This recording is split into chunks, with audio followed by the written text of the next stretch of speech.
This afternoon, we are going to attempt to set a progressive agenda. My name is Laura Murphy Lee, and I'm director of the ACLU Washington office. With me is Congressman Bernie Sanders of Vermont, who's chairman of the Progressive Caucus in the House, and I think we ought to give him a round of applause for being here. I'm going to try to make this session a little more interactive so that people get a chance to make counter remarks, ask each other questions, and I would ask that you limit your remarks. But I've been asked to give a little guidepost on how we should perhaps think about the progressive agenda. When I think about setting an agenda for the future, I think it's important to ask ourselves a few questions. How do we shape a future for our children and our children's children? Thus, we not only need to answer the question, where do we want to be in the year 2010 and 2050, we need to ask ourselves also, how are we going to get there? But the question is, how do we respond so that we don't squander all of our resources reacting to events or to agendas that other people set? The danger here is also that we could engage in negative agenda setting and planning only for the worst-case scenario. We must also ask ourselves what we need to do in order for our children to flourish, not just survive, but to flourish. And that kind of thinking cannot occur if we only have a bunker or a defensive mentality. And a lot of us are feeling fairly defensive. But I think the other point that bears reflection in our deliberations is that the leaders that brought us to this point are not overnight sensations themselves. Whether you hold Democrats or Republicans responsible, Newt Gingrich, for example, planned his future, and I admire him for that, as did Bill Clinton. No one event was crucial to their ascent, and no one event will have singular control over their demise. Whether you look at the Christopher Street Rebellion as a pivotal catalyst for the gay and lesbian rights movement, you can if you want to, but I would like to think that that was part of a series of events leading to a set of gains that we now enjoy. Whether you look at Brown versus Board of Education as being crucial to school desegregation, you then forget about the mothers and the fathers who took the risk of sending their children into a hostile environment, who are the unsung heroes of that movement. But we as Americans tend to be fixated on events. The latest fixation is the November 8th election. We are also fixated on anything that is called new. The contract against America is called new, when in fact it is an amalgamation of bills that many Republicans and some Democrats have introduced over the last decade. It may in fact have been utilized and managed by pollsters, but these ideas and legislative proposals are anything but new. But in their presentation, they are called new ideas.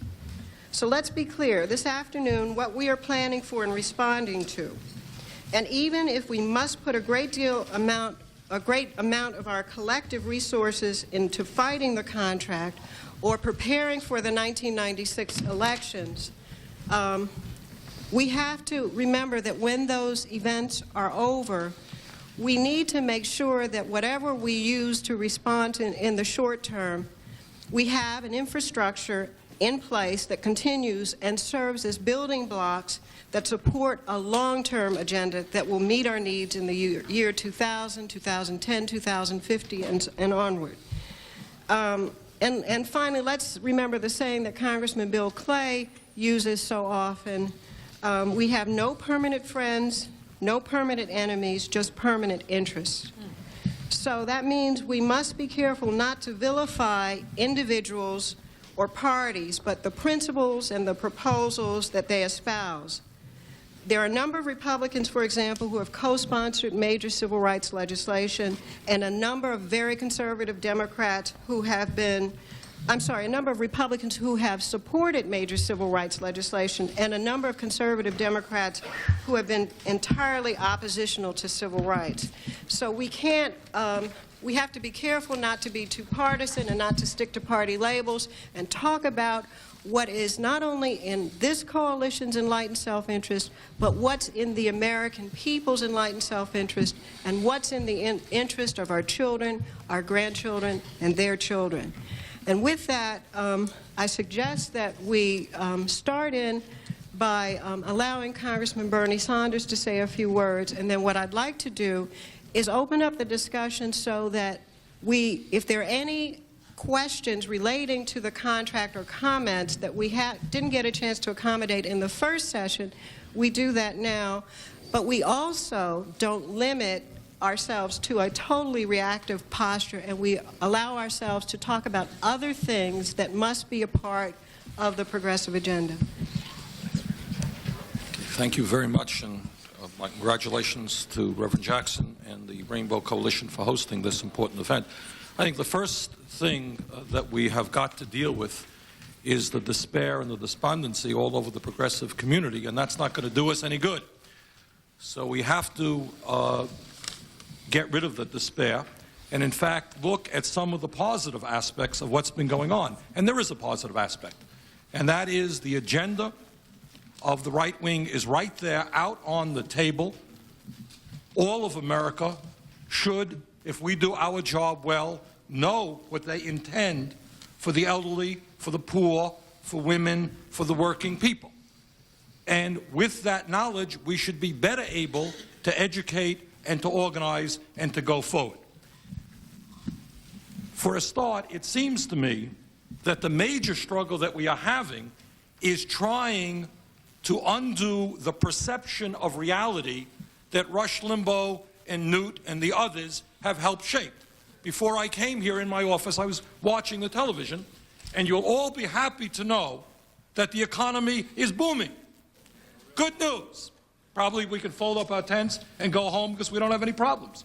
Number of new jobs that are being created is by the millions. Things are going great. That's what they told me on the television, and that's what I read in the newspapers in the state of Vermont. That's what they are telling us. All of us know that is obviously not the case. But one of the first problems that we have is fighting to get our point of view out on the media, in the newspapers, and all over this country. I think that one of the manifestations, one of the reasons for the Republican gains in the November 8th election is, in fact, people are angry. They really are. Do you know what they're angry about? They should be angry. They're angry that their standard of living is in decline. They're angry that they can't afford to send their kids to college. They're angry that they don't have any health care. They're angry that their jobs are going to China or to Mexico. They have a reason to be angry.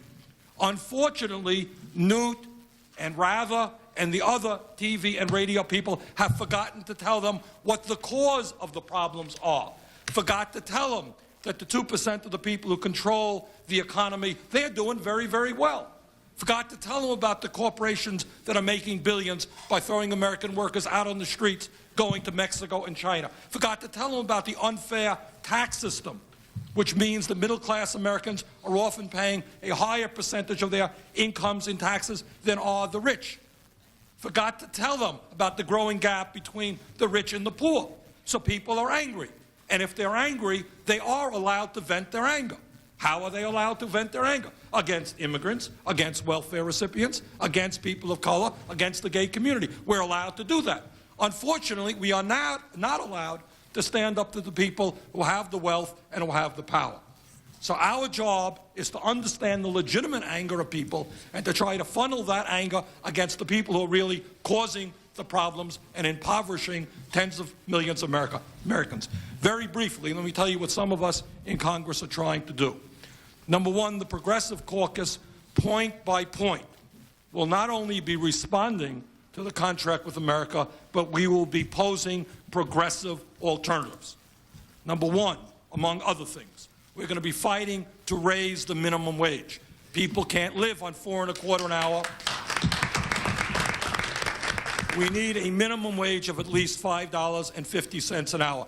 Now, there's some good news. There was a piece in the Washington Post the other day which suggested that President Clinton, in fact, may be next week announcing his intention to move forward with a $5.25 minimum wage. And I think we've got to tell the president that we demand that the minimum wage go up and that he come forward and do that. Number two, despite all the good talk about the fine jobs in America, what all of us know is that both our physical and human infrastructure is collapsing. To talk about America doing well when in this city of Washington, D.C., in the time when everybody is saying education is so important, they're talking about closing down libraries. In my own state of Vermont, they're laying off workers because of Amtrak cutbacks. We should be expanding rail service, expanding mass transportation, rebuilding our infrastructure, both physical and human. So the Progressive Caucus will be introducing a major jobs bill, $60 billion a year, put 1 million people to work at good wages, rebuilding our communities.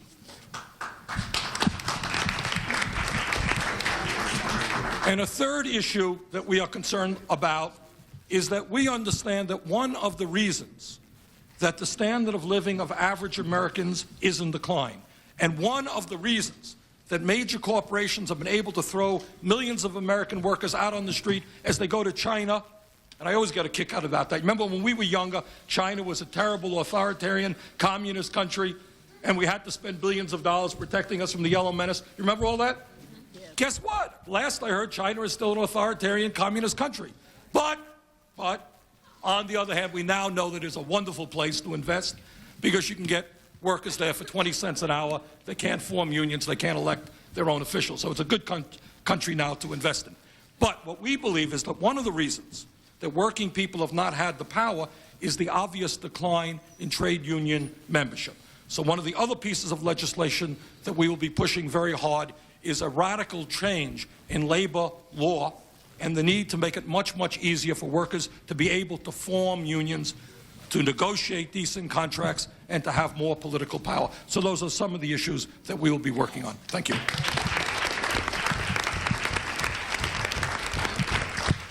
And for the short term, it's back to the contract. Let me say two things about contracts. You know, a lot of us have been ripped off by contracts, whether it's a leasing contract where you think you can return the car or the furniture when it breaks down, only to find that the fine print says that it can't be returned. Well, I suggest that we, as leaders, and that we tell the American people that the fine print in this contract is so horrendous that it has to be voided. That's number one. Number two, I think that we don't need another contract. We already have a contract that is a value-laden contract that supports the American family, that supports individual liberty and free expression. It's called the Constitution and the Bill of Rights, and it's withstood the test of time, and so we don't need a new contract. So I think we have grounds to reject this contract. It would help void the Constitution and the Bill of Rights if it were passed. I'm talking about the contract against America, and we need to be very aggressive in that. The first person I'd like to call on is Richard Cloward, who's going to talk a little bit more about unfunded mandates and what it will mean for motor voter, and voter registration. He's with HumanServe. Mr. Cloward, are you there? Yeah, I'm here. I'd like to talk a little bit about the importance of voter registration to a progressive agenda, but before I do, I'd like to just endorse the comments made by Bernie Sanders. You know, elections are complicated, and there are many factors that go into their making, and I wouldn't want to single out any one factor to the exclusion of all others. But I must say that I was impressed by what I think was a principal feature of this election, and namely that it was a turnout election. It wasn't a great upsurge of voting. The turnout was only 39%. That's within a percentage point of what it's been, what midterm elections have been for the last 20 years. So that it wasn't an upsurge, and I don't think it represented a sea change of public opinion. I think what was really expressed in this election was that one side it got its message out, got its people registered, and got them to the polls, and the other side did not. I think it was, in that sense, it was a turnout election. It wasn't a realigning election. It wasn't an election signifying massive cataclysmic shifts in voting blocks or anything like that. The Republican religious right had a message, and they got it out, and I don't need to summarize it. In a very important sense, the Democrats didn't. It's not that there wasn't a message to be had. Mr. Sanders just said what it was. For the last 20 years, we have been involved in a class war in this society, a class war from the top. Business has been reordering the labor process. People used to think a job was a full-time deal. Now more and more Americans are finding out that work is part-time. People used to think that a full-time job meant livable wages. Well, millions and millions of people are now finding that the job, whether it's full-time or not, does not involve livable wages. People used to think that a job meant benefits, health benefits, and so on. Well, now Americans are finding that a job doesn't mean benefits. And they used to think that jobs had a certain amount of security attached to them. And now they understand that you can get your pink slip at 9 in the morning and be out by 5. So that what's really been happening is that American business, with the aid of the Republican Party and changes in government policy, have really just been transforming the class structure. And we see that in the changes in income, which Mr. Sanders mentioned. Or take household assets. When Reagan came into office in 1980, the top 1% of households in this country owned about 30% of all assets. Now they own 40%. That's an incredible change. The concentration of wealth that has taken place in the last 15 years in this country takes us back to the period before the New Deal, before the rise of mass unions. I mean, we've lost 50 years of gains in terms of the economy in these last 15 years. Not to recognize that this is class war, and to go out and tell those white men particularly who have been looking around and saying, oh, women did it to me, or welfare recipients did it to me, not recognize that they did it to them. Not to help people understand that economic elites in this society have been ripping them off and using the excuse of international competitive. What is there about international competition that says the rich should get richer and the poor should get poorer? I mean, I don't understand that. What is it that makes us more competitive to deny people health care? I don't understand that. A lot of this rhetoric about globalization and so forth is really it's really a mask behind which the rich and the powerful in this society are just grabbing everything in sight. Now, it's also true, and this I think we really got to pay some attention to, and that is that the Republican Christian right has really gotten their people registered and gotten them out. They've used church networks, they're using talk radio, they're using televangelists, but they're getting their people registered and they're getting them out to vote. Democratic Party, on the other hand, is not doing a good job in that respect. The old political machines are gone. And as Mr. Sanders said, the labor movement has been terribly weakened. It's been weakened by the shrinking of the industrial sector. It's been weakened by the rise of an unorganized service sector, which poses a gargantuan job of organizing for labor. And of course, it has been weakened in the last 20 years by the revival of union busting and strike smashing. We haven't seen anything like this since the labor wars in the 1930s. So that the unions are not as strong now as they once were. They don't reach as many people. They don't mobilize the natural constituencies of the Democratic Party as effectively for understandable reasons. And we do need legislation to strengthen unions. There's no question about that. It's unimaginable that a society like ours should lack a viable union movement. I mean, what kind of a society will it be? Well, the result of all of this, of course, is that poor and minority people are more and more marginalized from the political process. Democratic Party is now mobilizing them, and the Republican Christian right is demonizing them. The National Voter Registration Act, which passed a year and a half ago, could remedy part of that. It could at least get everybody in the society registered for the first time in American history. NVRA, as you know, requires that people be registered to vote when they get driver's licenses or renew them. But even more importantly, when they apply for food stamps or welfare or Medicaid or the women, infants, and children's programs. At the present time, about 63% of the electorate is registered. 37% is not. 2 out of 3 of those who are not registered are in households below the household median. They are poor and minority people. The Republicans opposed that bill. Now, in the implementation process over the last year and a half, we've been having a terrible time with Republican governors. They don't want to implement the bill. Wilson in California, Illinois, South Carolina, one place after another, the Republicans are refusing to implement the bill. Why? Well, they understand. They understand something that apparently the Democratic Party does not understand as clearly, because it so far has not been really fighting hard on this issue of implementation. And that is that if you get people registered, they do tend to vote. Studies show that people registered in welfare offices, unemployment offices, food stamp centers, federal surplus cheese lines, and so forth, studies show that 70% of them vote in presidential elections. Now, that's not quite as high as the national average in presidential elections, which is in the low 80s. But still, 70% is a very high figure. 70% of low-income and minority people as a whole voted in the society. What happened on November 8th would not have happened. There's no question about that. Now we've got the situation of the Republicans bringing up this bill next week. It's in the Senate. It's S1. They're giving it high priority, which is the unfunded mandate bill. And that bill has already been discussed. It's evil on many different grounds, but the point I want to make is the Republicans are going to add an amendment suspending the implementation of the National Voter Registration Act on the grounds that it's an unfunded mandate. There's even talk that they may add an amendment repealing the act. So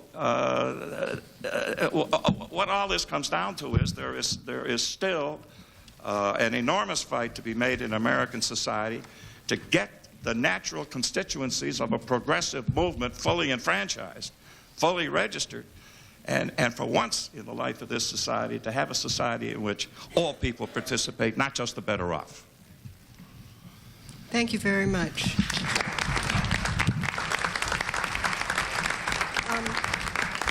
I don't see her, but is Vernice Miller here? Vernice, take a seat at the table, because while we are on unfunded mandates, Vernice has some very important information to tell us about environmental racism and the environmental movement in general, which is also under assault. And I'm going to invoke the Sonia Jarvis rule of short and specific statements. So if I interrupt you, please don't take offense, but I just want to assure that everybody has a chance to say something. Okay, I want to thank you, Laura, for including this in the discussion. I was a little taken aback earlier that as we talked about the broad array of assaults that the progressive community is under, not once did anyone mention anything about the environmental assault that is inimical within the contract against America. And we at the Natural Resources Defense Council and the Washington Office on Environmental Justice have been analyzing exactly where the contract is coming from. And it never mentions specifically environmental legislation or environmental regulation, but when it talks about unfunded mandates, when it talks about takings, when it talks about a whole array of regulatory reform and how regulation has an impact on diminishing business and business opportunity, we know that they're talking about all the regulations and reforms that we fought for in the progressive community to protect workers, protect children,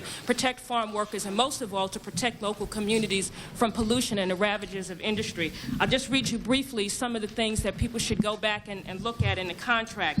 It would establish review panels that are likely to give industry scientists veto power over regulations they don't like.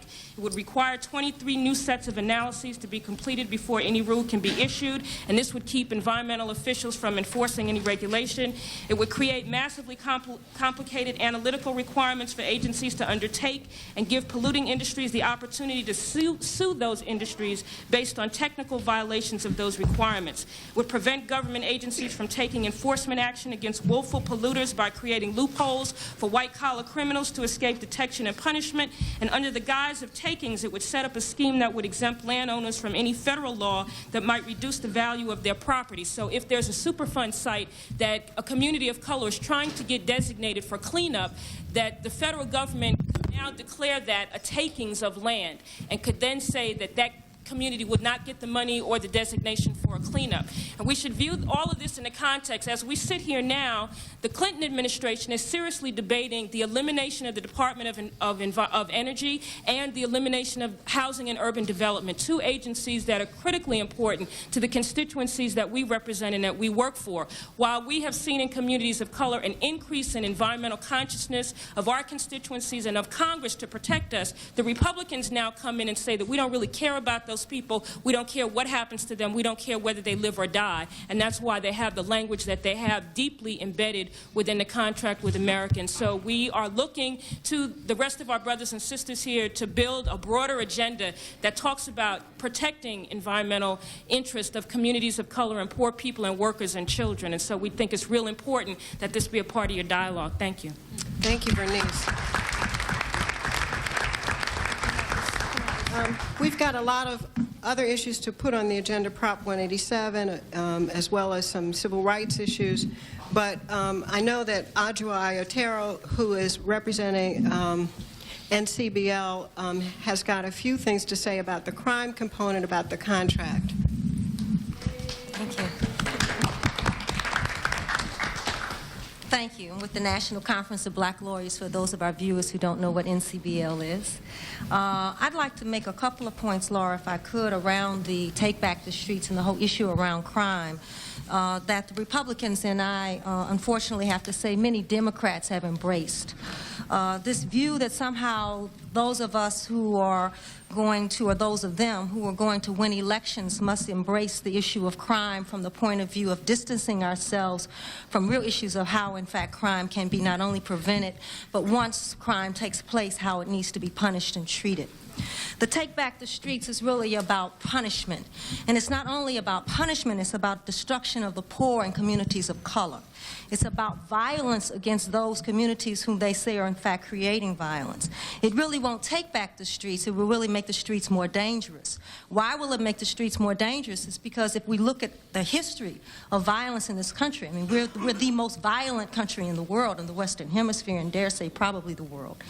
It is because what we have done is we have marginalized crime to only mean people of color and the poor. We punish people disproportionately because of their race and because of their class. The current real question about crime is really a question of resources within a community, if you're really talking about the poor and the communities of color. That if we really wanted to do something about crime in our communities, we would really be putting more money into the communities to develop things such as education, child care, jobs, health care, family care, and all of those things that the Republicans, and as I say, I dare say a lot of Democrats want to shy away from when it comes to really developing a progressive agenda. That really in a progressive agenda would in fact be one that would address at its root those conditions within our communities that lead to the kind of desperation and the kind of anger and the kind of rage that must come from someone who is engaged in a drive-by random murder.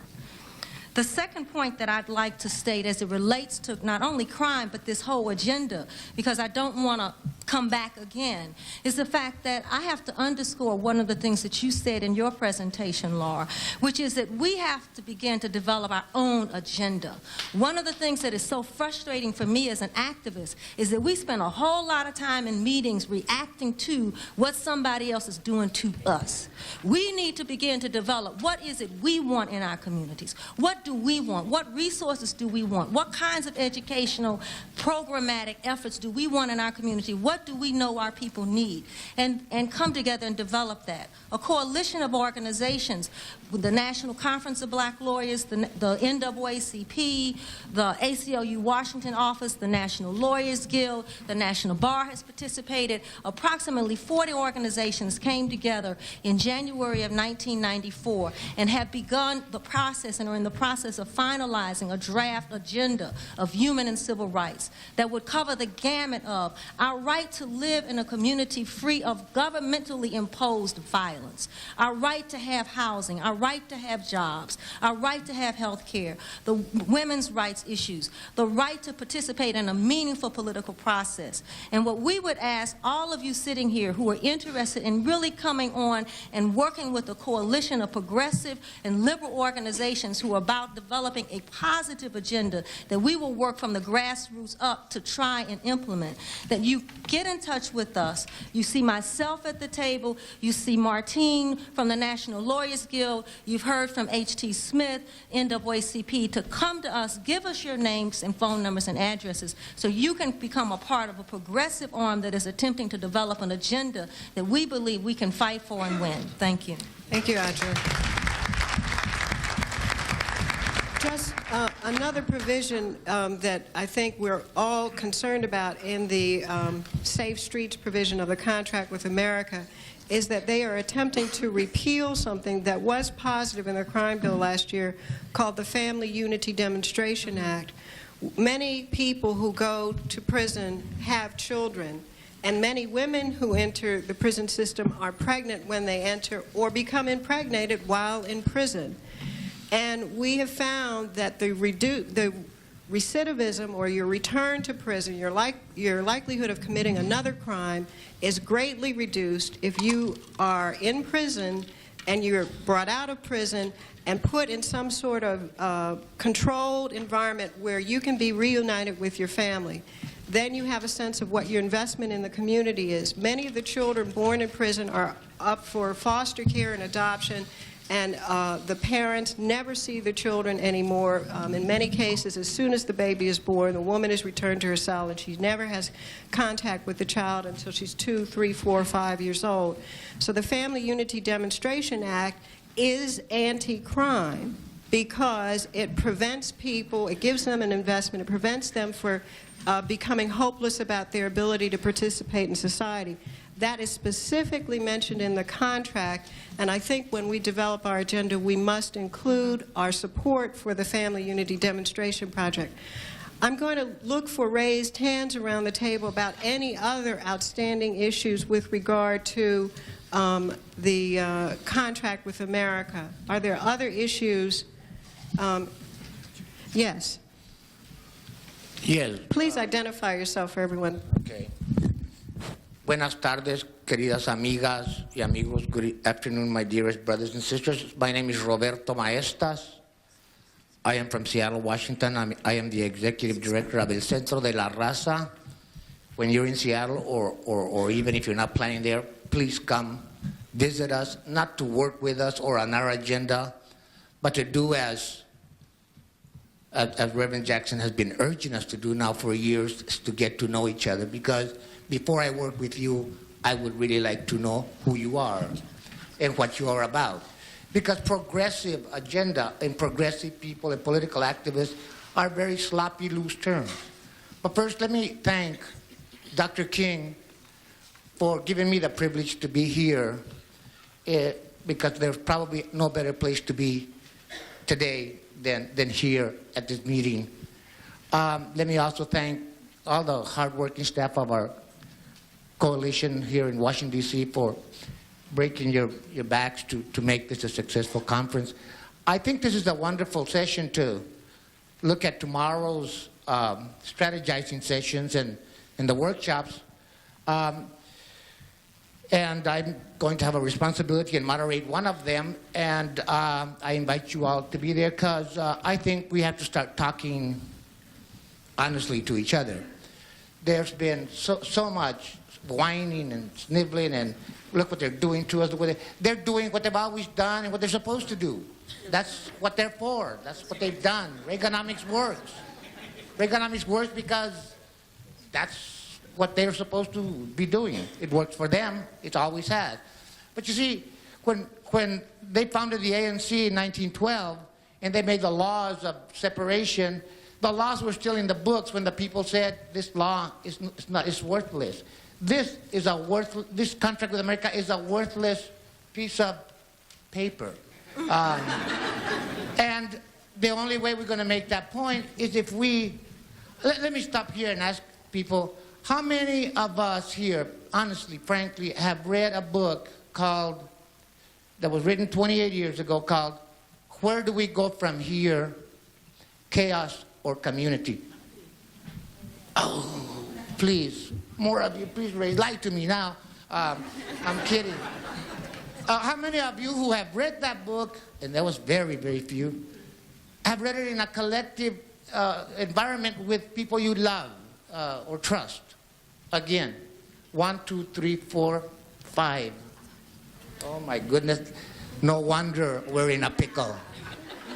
And I'm really honest about that because Dr. King, before he left, in a very beautiful small volume, told us exactly what to do, and then said, if you don't do it, in 1994, the new Greenwiches of the world are going to put it to you, and they have. And he was right. And they killed Dr. King and crucified him because he could see things like that. See, Reverend Jackson, how many people have read Reverend Jackson's sermon on the dream corruption of Dr. King's legacy? Please raise your hand. We have big problems about learning who the hell we are, folks. You know what? These progressives that get despondent, Barry Sanders, a progressive doesn't get despondent and despaired when the enemy does what they've always done. We just get a little more determined. So who is a progressive and who isn't? I'm sorry to be giving a speech, but I've been frustrated all day because all these, oh my goodness, look what they're doing to us, is our debilitating, disempowering. We know what they're supposed to do, and they've done it because we let them get away with it. And we let them get away because, as Reverend Jackson said last night, we're too spoiled. We're waiting for a grant to become a, quote, political activist and do the moral thing. Well, the Zapatistas in the jungle right now in Chiapas ain't got a grant. You know what? They ain't. You know what they've got? Some of them, because I was there representing Reverend Jackson. I hope you know that. I was representing you in the jungle the other day. They've got wooden, I swear to you, wooden rifles. But they're beautiful and they're brave and they're out to overthrow a horrendous, ugly, vicious dictatorship. And you know what? They're probably going to do it. And they're going to do it with moral authority and with love. Because it appears that they've read Dr. King better than we have, or more than we have.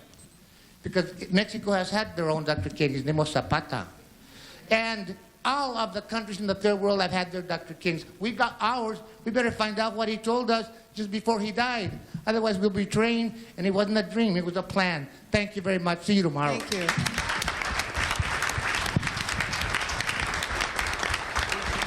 you. Denise O'Brien, please identify yourself.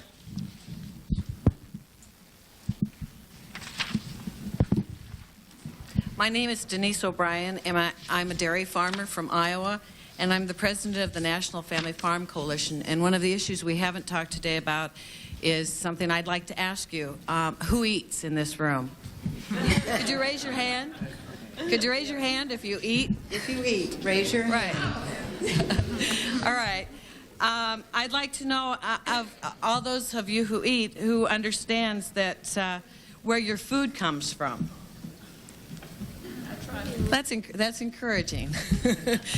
I'd also like to know if you people know that the structure of agriculture in the United States is undergoing a radical change that has incredibly negative implications on the future of food availability, affordability, and security in our country. And if you're not aware, I'd like to make you aware in the next few minutes.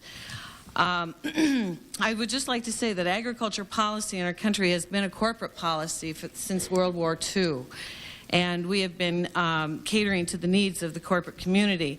In the early 1950s, there was a council of men that got together, and they decided that there was too many people living in the rural areas, and it was the best thing for that to happen is that these people be moved out to provide a cheap labor force for the urban areas, and that we can just let food be grown by the very few that are left. And we've gone from 6 million farmers pre-World War II to 1.9 million farmers in the United States now. So there's very, very few of us left. And also there's very few of us that are left that are able to make an earning off the land that provides for us, that feeds us. We've stooped to the levels of agritourism to supplement our desire to grow food for people and to feed people in the world. So I would just like to say that rural America is basically bankrupt. And what I would like to do is I'm passing out a statement that we've made and that I've put together from the National Family Farm Coalition that talks about the 1995 Farm Bill. We have every 5 years the privilege in our country to debate a farm bill, and that's about as long as our food policy in the United States is segmented into every 5 years. So we'll talk about it and then decide what we're going to do. So I'd like to just say that, as I said before, there's 1.9 million farmers. They're predominantly white male. People are always surprised that I say I'm a farmer. I'm a full-time farmer. I'm a dairy farmer. I've been a farmer. I've been an organic farmer for 19 years. And I would just, and that there, out of that 1.9 million, there are nearly no minorities that own and operate farming and that have farming operations, and that there are some, but the number is dangerously close to zero. And that if we don't do things to take care of this problem, that we will be at zero. Patricia Ireland mentioned earlier that the food programs are in jeopardy in the United States, and that's in real jeopardy to low-income people who use WIC, food stamps, and lunch programs at their schools. The food programs are in the ag budget. I would also like to say that I'm a full-time farmer, and my husband works away from the farm, and we have a free lunch program for our children. The only subsidy that my family gets from the government is that my children eat a school lunch at school for free, because our income isn't high enough to be able to pay for their food at school. So just put that in perspective. I think that when those programs are eliminated or left by, then we'll have many, many things in rural America fall apart, as they are already. So I would like to just say that we are working on a progressive agenda. That's the piece of this program that we're on right now. We're working towards a progressive agenda, and how we're doing that is looking at it through and coalescing with other people in this country. Because we are such a small number, that we know that we have to work through other people. People have to eat. So we have to work with consumers and with environmentalists so that we can keep our Mother Earth clean and fresh, and that we can keep clean, secure, safe food to our people. We've fought against GATT. We've fought against NAFTA. I know many people have the illusion that farmers were for those things. I want to just make it straight. Agribusiness is for those things. Farmers are not for those particular trade agreements. Those free trade, if we say, I always ask, free for whom? We have been working ways to counter the free trade capitalist agenda. And I can't make it any more clear. And I told before Secretary Espy left office that I would really like to have distinguished language between agribusiness and agriculture. I'm an agriculturalist. I'm a farmer. My interests are not the same as agribusiness. Agribusiness processes my food and makes money off of my low prices. So as we are going towards this 1995 Farm Bill, we're asking for people and we're reaching out to people to help us work on this issue of sustainable communities, sustainable earth, and sustainable people, where we won't have to use chemicals, and we can have a chemically free environment for our farm community and for the world. I want to say two things in ending here, and that is that at this time in my state of Iowa, I said I was from Iowa, 2 days ago now, the Bridgestone Firestone company fired their workers that have been on strike for 6 months. Those workers went through Christmas without any income, with a striker's income. They've been on strike for 6 months, and now they've been fired from their jobs. There's many farmers in the state of Iowa who've taken a pledge to boycott Bridgestone Firestone tires. And by golly, let me tell you, we use a lot of tires on the farm, and there's at least 4 per tractor. So, and that's only one of the vehicles. So I would like to encourage people to join with the boycott and be sure that they do not buy Bridgestone, Firestone, and tires. In setting an alternative agenda, we progressive farmers have put the priority first. We need a safe, secure food system and affordable food system that will allow people to eat and will allow farmers to make a decent living from the land. Thank you. Okay.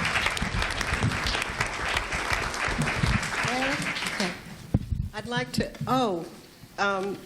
we have now moved off the contract. I'm going to be calling on Reverend Willie Barrow, Martin Sanchez, and then Ron Richardson in that order. So, Reverend Barrow.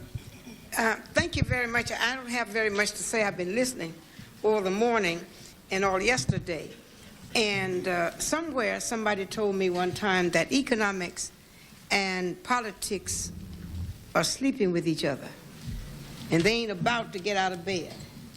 And all we've been talking about is politics. And I'm very concerned about economics. I'm concerned about when we leave here that we will have a laxative action. Let me say it again, a laxative action. When we leave here, that we can go back to our grassroots base and say to them that this is what we want you to do. We want everybody to have the White House number. We don't even have it because we don't use it. We don't have our legislators' number because we haven't taught our grassroots people to use it, the White House number.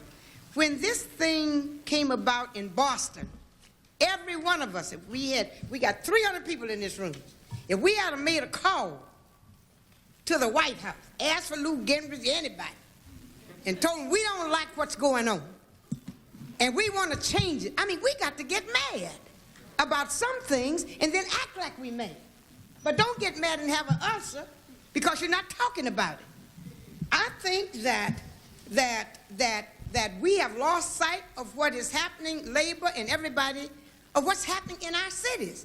Privatizing. Now, people are losing their jobs, losing their benefits. Most cities are privatizing. What does that mean? Patronizing the big guy, and the big guy is saying, I'll call in who I want, and they're not even having benefits anymore. They're losing their jobs in Chicago and around the country. I think we got to look at that. I think we also got to look at the minimum wage. I think we also got to look at what we call the ATM in the welfare system. In Illinois, they're not even having a hearing on the ATM welfare. In other words, they want to change the welfare system. They're saying because of fraud that people will be paid through ATM. Now, and they're not even holding hearings. I had to make a call before I came up here and told the man, I want the RFP for that, and I'm going to send somebody over to your office to pick it up because we got to know what's going down. We got to begin to not only attack our legislators, but we got to organize enough people to attack the radios. To attack the radio. These people are talking and talking and talking, and all we're doing is sleeping in our beds and driving our cars, getting mad. But we're not picking up the phone and saying to those people that this is what we believe and this is our position with it. You got to fight back, but not fight each other. So therefore, since we're not fighting back, we're talking about the Christian coalition. Well, the African American, the only thing we ever had was the black church. The only thing we ever had was the black church. Education came out the black church. Politics came out the black church. Get back into the church and make it work.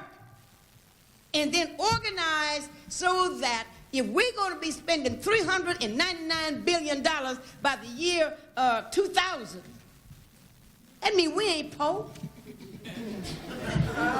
We just unorganized. And sister, I like what you said. If one person is laid off and plants are closed down, all of us in this room who are progressive ought to be sending letters by the thousands in there to that person saying, we're not going to buy your product.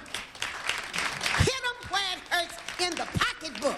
And if you hit them where it hurts, your politics will stand up. You can get people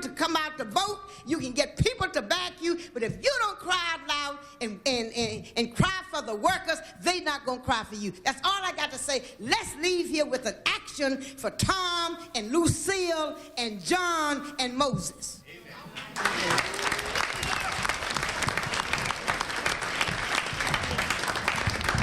Thank you, Reverend Barrow. In addition to Martin Sanchez and Ron Richardson, I'm also going to recognize, after that, Council Member Hilda Mason from the D.C. City Council and Bob Chase from NEA. Martin Sanchez. Thank you very much. Martin And identify your organization for us, please. Martin Sanchez, Executive Director, National Lawyers Guild. I just want to say a couple of things regarding the scapegoating of immigrants, particularly Latinos that are going around the country right now. Proposition 187 is the tip of the iceberg. It's not something new. It's not something old. It's been happening all the time against Latinos. 2 years ago, the United States Border Patrol conducted a blockade of the U.S.-Mexico border. That was Proposition 187 2 years ago in Texas. It's a unilateral campaign, this proposition, the blocking of the border, and all similar initiatives around the country that attempt to choose and pick Latinos and other people of color as victims, as the people who are at fault for the social economic woes that this country is going through right now. The contract with America that the Republicans have presented is a testament of exclusion. And I think what we have to do as a coalition of progressives is to expose it. Expose it for what it is. It is nothing more than a contract to bring back the auction block. One of the things that you can do by reading between the lines of the contract with America is that it's picking undocumented people, legal residents, people who are believed to be Latinos or Asians or Koreans. But if you look at who the immigrants are, they are all of us. They are people who are white, black, yellow, and other colors. Because something that the media has not done is put a face on who the immigrant is. The largest undocumented force in New York and Boston is not Latino. They're Irish, they're Italians. But we don't talk about that. And we need to start talking about that. Now, the immigrant population that's being targeted with these vicious and mean-spirited proposals and legislation are people like myself who were undocumented at one time. Their children. My child is now a suspect class because of his race, because of the mere pronouncing of his name. And so is my mother. And so are many of my friends and family members. That is something that we must look at ourselves, because somewhere along our line, our lineage, our family, you'll find someone who doesn't have a last name that is Smith or Jones. So I think as progressives, we must do what we have always done, and that is to act. We can discuss all we want, today, tomorrow, yesterday, but we must do what we have done for the last 200 years. We must organize. We must get on the streets. We must organize the unions, the students, everyone who believes in justice and hope. One of the things that we're doing is that we're developing a campaign called California Summer. Just like 30 years ago, some of you were involved in Mississippi Summer, we're doing a California Summer. We're getting students and advocates to come to California to work with immigrant rights groups, with immigrants, with the purpose of educating, because that's something that we need to do. We need to educate America about who we are, what we're trying to do. Because if they continue to pick on people like undocumented immigrants who are causing or believed to be causing all the problems in our country, then we have a long way to go. So I ask of you today to join us in our efforts to educate America about immigrants and the positive nature that they bring. Thank you. Thank you, Martin. Ron, please identify yourself. Ron Richardson with the Hotel and Restaurant Employees International Union. I think that aside from congratulating Reverend Jackson and thanking the Rainbow for having us all here today, I think that we need to look around and realize that virtually everyone in this room and every organization that we represent spend all of our time doing good things for people that we represent and people that we're here representing. But that's not enough. We've been doing that disjointedly and separately and apart from each other. The coalition that's existed is not the coalition that existed when the Democratic Party was first formed and when Roosevelt did it. That coalition isn't around anymore. The only real coalition around is the one made up of the Heritage Foundation, the National Rifle Association, the National Right to Work Committee, and folks of that ilk. And they're good at it, and they've got a lot of money, and they've organized, and we've heard about some of the things that they've done. For the congressman to say that he's going to go back in now and try and increase the minimum wage to $5.25, which isn't going to help anybody live anyway, even though it's a good thing to try and do, and to try and get labor law reform through when we couldn't get it when we had the Congress, and we certainly aren't going to get it now when we don't have the Congress, are nice goals, but I think that they're things that are just not attainable right now. Why are the Republicans fighting us all getting together? For example, the congressman's talking about raising the minimum wage to $5.25. Here in Washington, we've got 7,000 members of our union working in the hotels. The lowest paid worker in a hotel in Washington, a maid or a dishwasher, is now at $9.65 an hour, full family hospitalization, full family dental coverage, and a lot of other benefits, full family prepaid legal coverage, HT. I think that Newt Gingrich has done us all a big favor. What he's done is he's attacked us all at the same time. Instead of picking us off one at a time like they've been doing for years, he's gone after us all at once with this lousy, stinking contract. And all of a sudden, we've got more organizations and a broader group of organizations at this meeting than anyone that I've been at in years and years and years. And I think that what we need to do from this point on is for the environmental organizations that are here, and there aren't too many of them, to go out and get all the rest of them together. For the labor guys that are here, to go back to your unions, go back to the AFL-CIO, and not rest until American labor, all of us, are part of this coalition. Same with the civil rights organizations, the same with the women's groups. Every organization that's here has affinity groups or groups that you work with on your issues. And I think that your job when you leave here is to get the rest of them to be part of this coalition so that this coalition grows and grows and grows and becomes the giant that Newt built and that he's not going to be able to handle. Thank you, Ron. Before we move on to Bob Chase, I want to say that it's very important that you do continue to make specific proposals because the workshops tomorrow will be broken into legal strategies, legislative strategies, media and public education strategies, and they are to act on the proposals that will be summarized from today's session. So the more specific you can make your proposal, the easier it will be to develop a strategy around it. Bob Chase, please identify yourself. Thank you. My name is Bob Chase, and I'm the Vice President of the National Education Association. I would like to spend just a couple of minutes talking with you about not only education, but more importantly, perhaps because it's the basis of education, children and families from which children come. There's no question about the fact that this country needs to continue to improve its public education system, and many in this room are, in fact, about the business of doing that. We need to, among those improvements, raise education standards and education expectations for all of our children. These expectations, however, must be matched with help for children and for students, because without this kind of help, it's like the old story of rising the high bar but not providing anybody with any additional help who couldn't make it over that bar before it was raised. It's not only inappropriate, but it's cruel to raise expectations without providing the help children need in terms of prenatal care and developmental child care and universal health care and positive opportunities for success for all of our young people. And it's unfair to do that unless we have progressive programs in this country that are not only child-oriented, but are also family-oriented. It bothers me that we have sat around and allowed the other folks, the regressives rather than the progressives, to define what family is.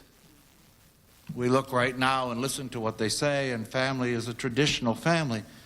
But I don't think anybody should be dictating what the word family means. We need to look at families as being one-parent families or families in which children are being taken care of by foster parents or by grandparents. We have to look at families and understand that each and every one of those situations are people who need help and support, not being blasted and let down. We need to look at it to not only look at people who may in fact be considered to be non-traditional families as far as grandparents and so on, but people who are also gay and lesbian parents and being blasted and not being provided with the kind of help and assistance they need to be provided with. Revising the tax code is not enough. It's nice, but it's not enough. There are a whole lot of folks out there who are not going to be impacted by tax code revisions because they don't have the financial wherewithal right now to have that help them. We can do so much more as a society if we in this room pool our resources and make sure that society pools its resources to support programs that help families assure nutrition and health and developmental needs. Our nation's business, our policies, must in fact be pro-business. But again, it all depends upon how you define pro-business. Good business policies and pro-business policies are supporting and recognizing that businesses which are good for workers and workers' families are good businesses. That's a good business policy, a pro-business policy that this government needs to address. Business policies where workers' families are involved in economic expansion and economic stability and economic justice. The progressive agenda must emphasize that while business has interests that government may want to encourage, that government has the responsibility to assure that the business community is also pro-worker, pro-family, and understands that we're going to be living around this planet for a long time to come and must take those things into consideration. Our government at all levels must in fact be more involved in developing programs that are going to be helping in this area. Government institutions, including our public schools, must play an active role in promoting harmony, economic justice, racial justice in this country. It's not progressive to tear down our public schools. It is progressive to build them up and to strengthen them. It's not progressive, nor is it morally right, to institutionalize children rather than provide them with the needs that they have and programs to help them develop self. It's not progressive to continue to build jails and to spend $30,000 to $35,000 a year to incarcerate someone and at the same time to close schools or to cut back on programs in schools and spend less than $5,000 a year per child to provide them with the education that they need in order to take their role and their place in this society. I look around this room and I counted the number of organizations who are in fact co-sponsors or co-conveners here and the number of individuals. There are 39 organizations listed on the letterhead as co-conveners of this particular forum. And there are also 25 individuals listed as co-conveners. That represents literally millions and millions and millions of people across this country. I hope that when this forum ends tomorrow, that what happens is not what all too often happens, and that all of us go home, and all of us wring our hands, and we don't coalesce, and we don't continue to work together. But for once, perhaps just once, as a group of progressive people, we are willing to put aside what sometimes is our differences and to work together to understand that we need now more than ever before to be a force in this country to be reckoned with for our children, for our families, for ourselves, and also for the future of this country. Thank you,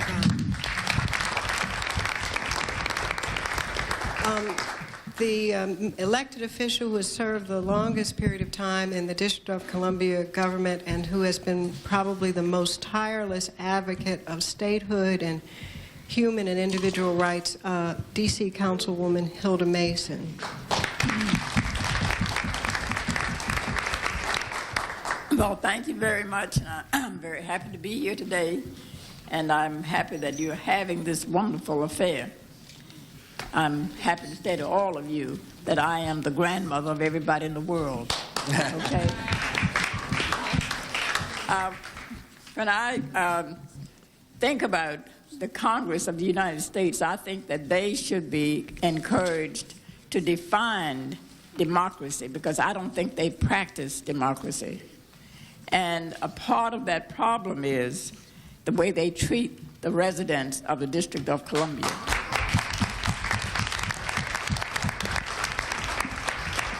I was born in the state of Virginia, where we had real segregation and where black people could not even vote.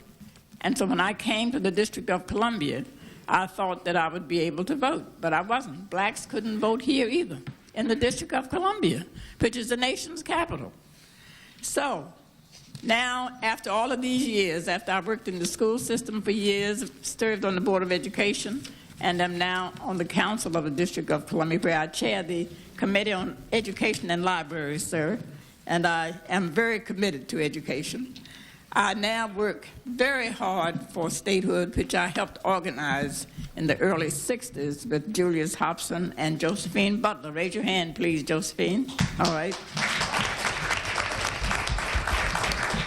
I think that Congress should have to define democracy, and that we should help them understand how important it is for the people who live in the District of Columbia, in the nation's capital, should have the same rights and privileges that other people have in this country. Right, as you know, Eleanor Holmes Norton, our representative in Congress, doesn't even have a right to vote in the Congress.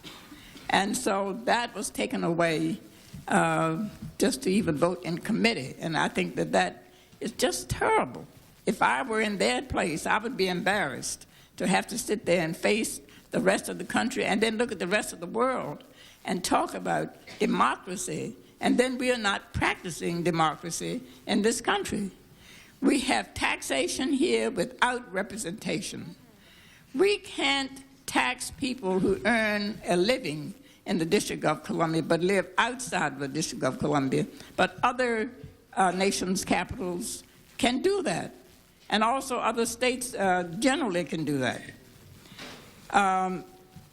All of our legislation, as you know, has to go through the process of going to the Congress and has a 30-day layover period before it can become law.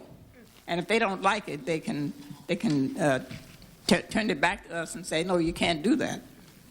So no other nation's capitals have that restriction either.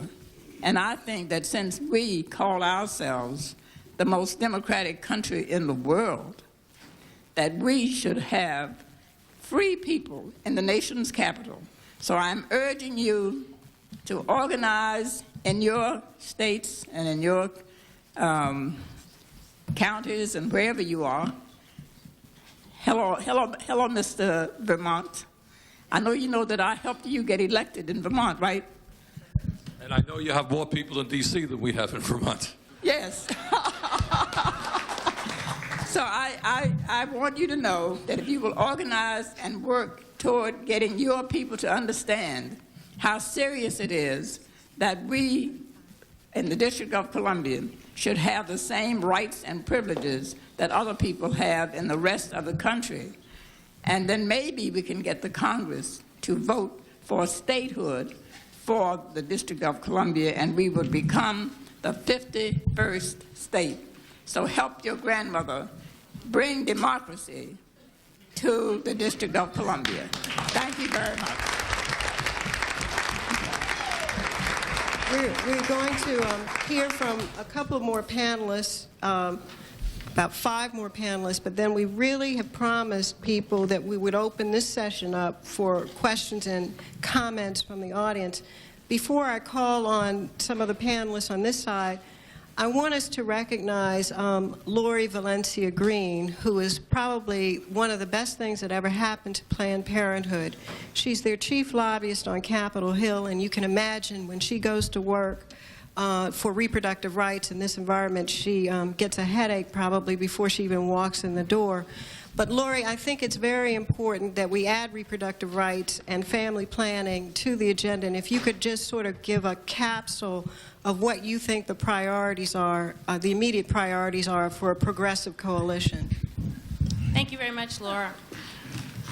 The first thing I want to talk about is it was very interesting to listen to Newt Gingrich yesterday talk about how a child is not free if they can't walk to school and be afraid of violence. And I think it's very interesting that women can't go to a health clinic to get health services and afraid of being blown away. So I think it's a part of a trend against women and families, the violence. And it's not just the physical violence, it's also the punitive policies, welfare reform, they're really anti-woman, anti-family. And Senator Kassenbaum introduced a bill just this past week that would have a block grant, a public health block grant, that would have all of the programs, family planning, and excuse me, family planning and WIC and all the food stamps. And this is a discretionary block grant, which means that the states don't have to do it. The governors talk about flexibility, but that means they do it if they want to do it. And so we know what that means. Again, anti-woman, anti-family. So Planned Parenthood Federation of America is pushing forward for access for health services, for all women, for all families. We're pushing for education, civil rights, anything that affects women and their families. Thank you, Lori. Stephanie, would you identify yourself and give us a few words from the student and young people's perspective? My name is Stephanie Arellano, and I'm the president of the United States Student Association. And just in the sake of time, I'm going to concentrate on just a few brief areas. Any progressive agenda that we would formulate here, first of all, you have to realize is going to have to include involving young people in this struggle. And I don't mean young people as an afterthought or young people as an aside or students as kind of, yeah, we got to get them too. I'm talking about a serious commitment to involving young people in a progressive agenda to make change in this country. We're the people who are going to have to live out that change. We're the people who, you guys aren't going to be around forever. We're going to be in leadership positions sitting where you are now, sooner or later. So we're the people who you really need to be investing in. And if you look at the radical, I guess, reactionary right wing in this country right now, where they've been putting a lot of their resources, you see Phyllis Schlafly has put a lot of money into something that she calls the Eagle Forum Collegians, which is a weekend-long training and conference for young people to come and learn Phyllis Schlafly's ideas and learn her ideologies, and then go onto their college campuses and promote those types of things. You have the Young Americans for Freedom, who are funded. We're not sure about where their funding comes from, but we have our ideas. There's the Madison Education Fund, and there's the Heritage Foundation. You also have an organization called Lead or Leave. You have a number of different organizations out there that are funded by larger organizations from the right wing who are really, really putting a lot of money into training their youth to promote their ideologies, to be the future leaders for their movement. And we have young people on the left, too. And we have our own funding mechanisms, but we also need a commitment from larger organizations, from our, from the other organizations, progressive organizations that have been around for years and years in this country, to us as a movement. Come to our conferences when we invite you to speak. Allow us to form our agenda. We don't need to talk about what the older generations are going to do for the youth. We know what we need to do. We just need your help doing it. We need some resources. You also have a lot of conservative publications happening out there on college campuses. Nasty, evil conservative publications happening out there on college campuses that bash women, that bash lesbian, gays, and bisexuals, that bash people of color, that bash the very people who are sitting around this table on a regular basis. And those magazines and those newspapers are funded by people like the Heritage Foundation, are funded by people like Accuracy in Academia.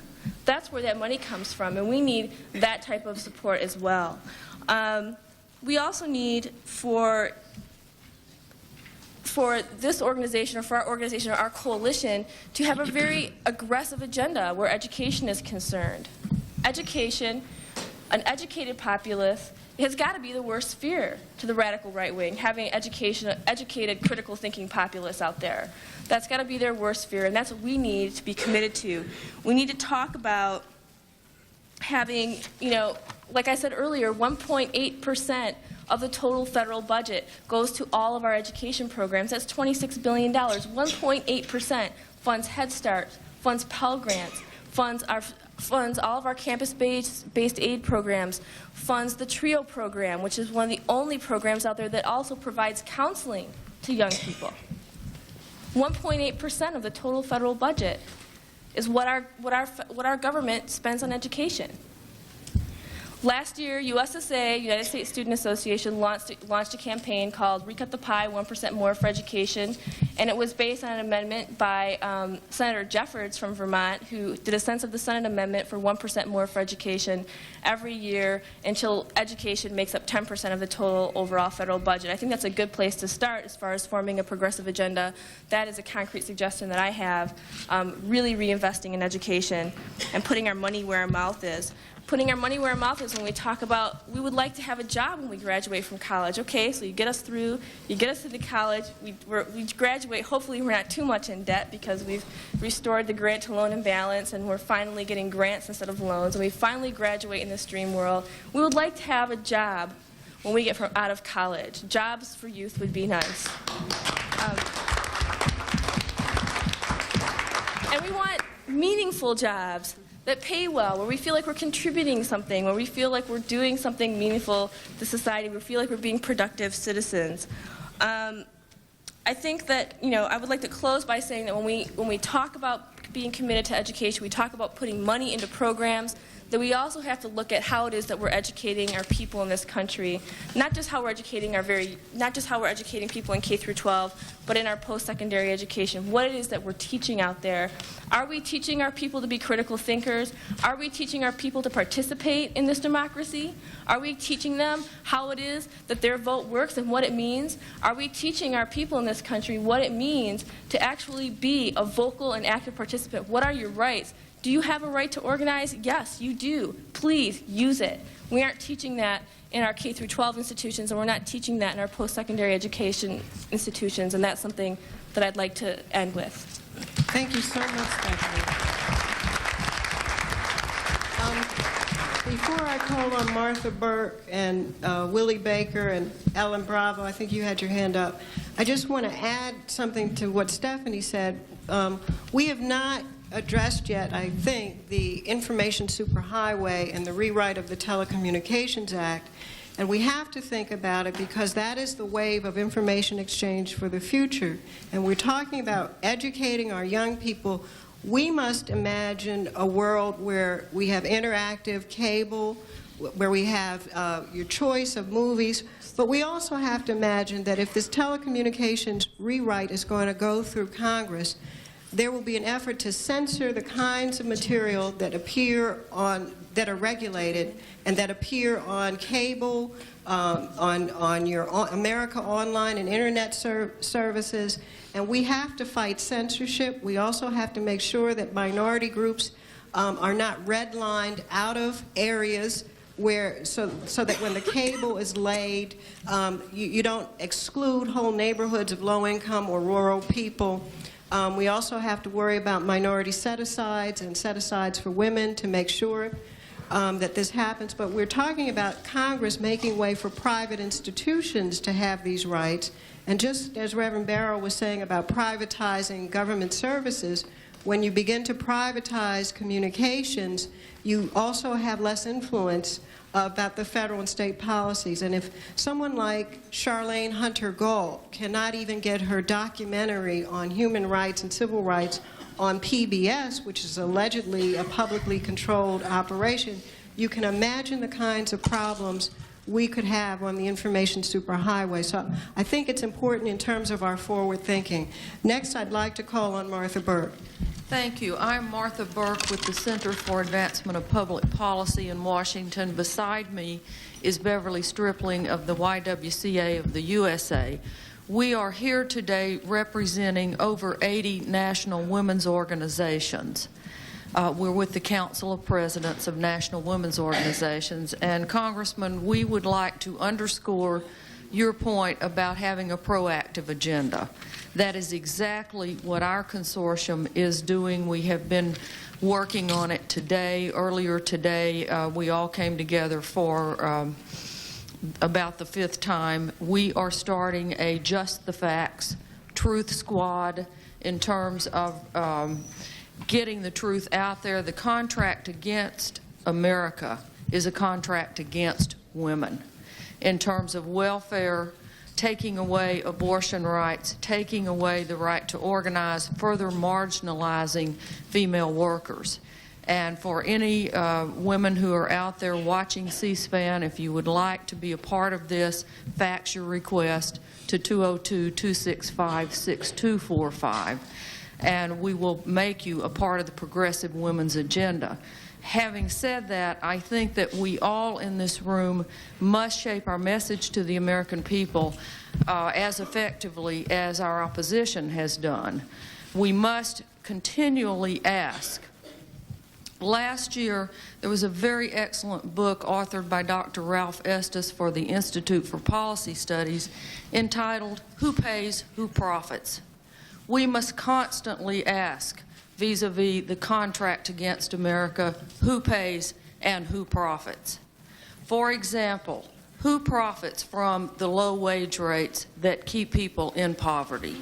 Who profits from the lack of a requirement for health care in corporations? I think we all know the answer to that, and we must teach it to the American people because the opposition has been very effective in teaching them the wrong information. Thank you. Thank you. Before I get to Willie Baker, I want to make sure that I also let Nkechi Taifa and Tony Mazzoli know that I'm also planning to call on them. Willie Baker, please identify yourself. Thank you. Willie Baker with the United Food and Commercial Workers Union. Let me make just 2 very simple basic points. One, whatever we do tomorrow, we must talk about the rights of workers. We're talking now about American workers, but obviously that goes beyond American workers. See, I'm sorry, can you hear me now? Yeah, we have to talk about workers. Obviously tomorrow we'll be talking about American workers because that's what our conference is about, but it goes beyond that. And we need to look at that in some historical perspective.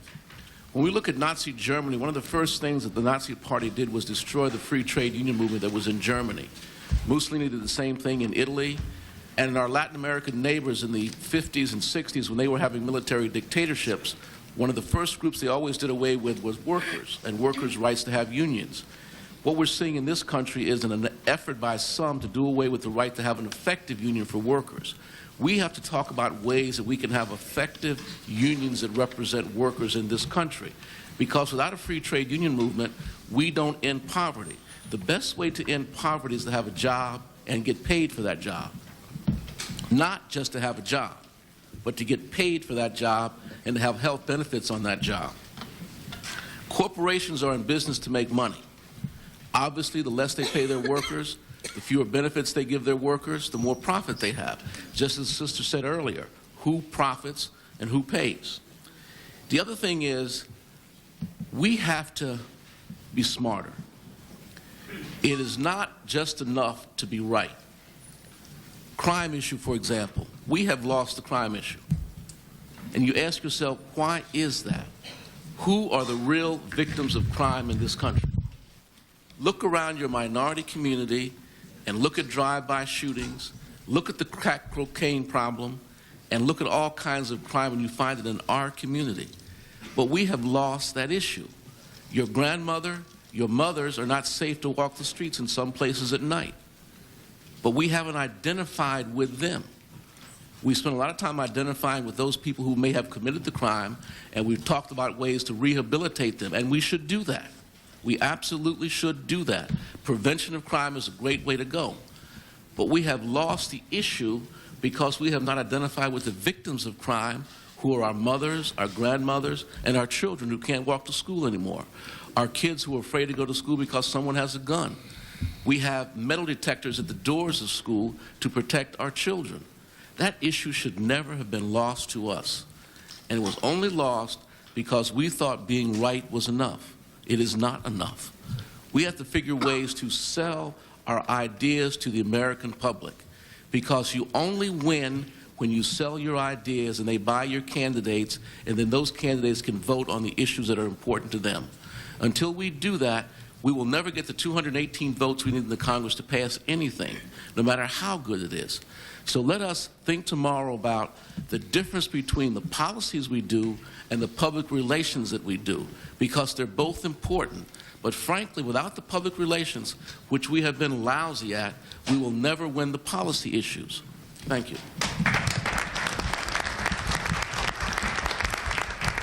Ellen Bravo. Ellen Bravo, 9 to 5.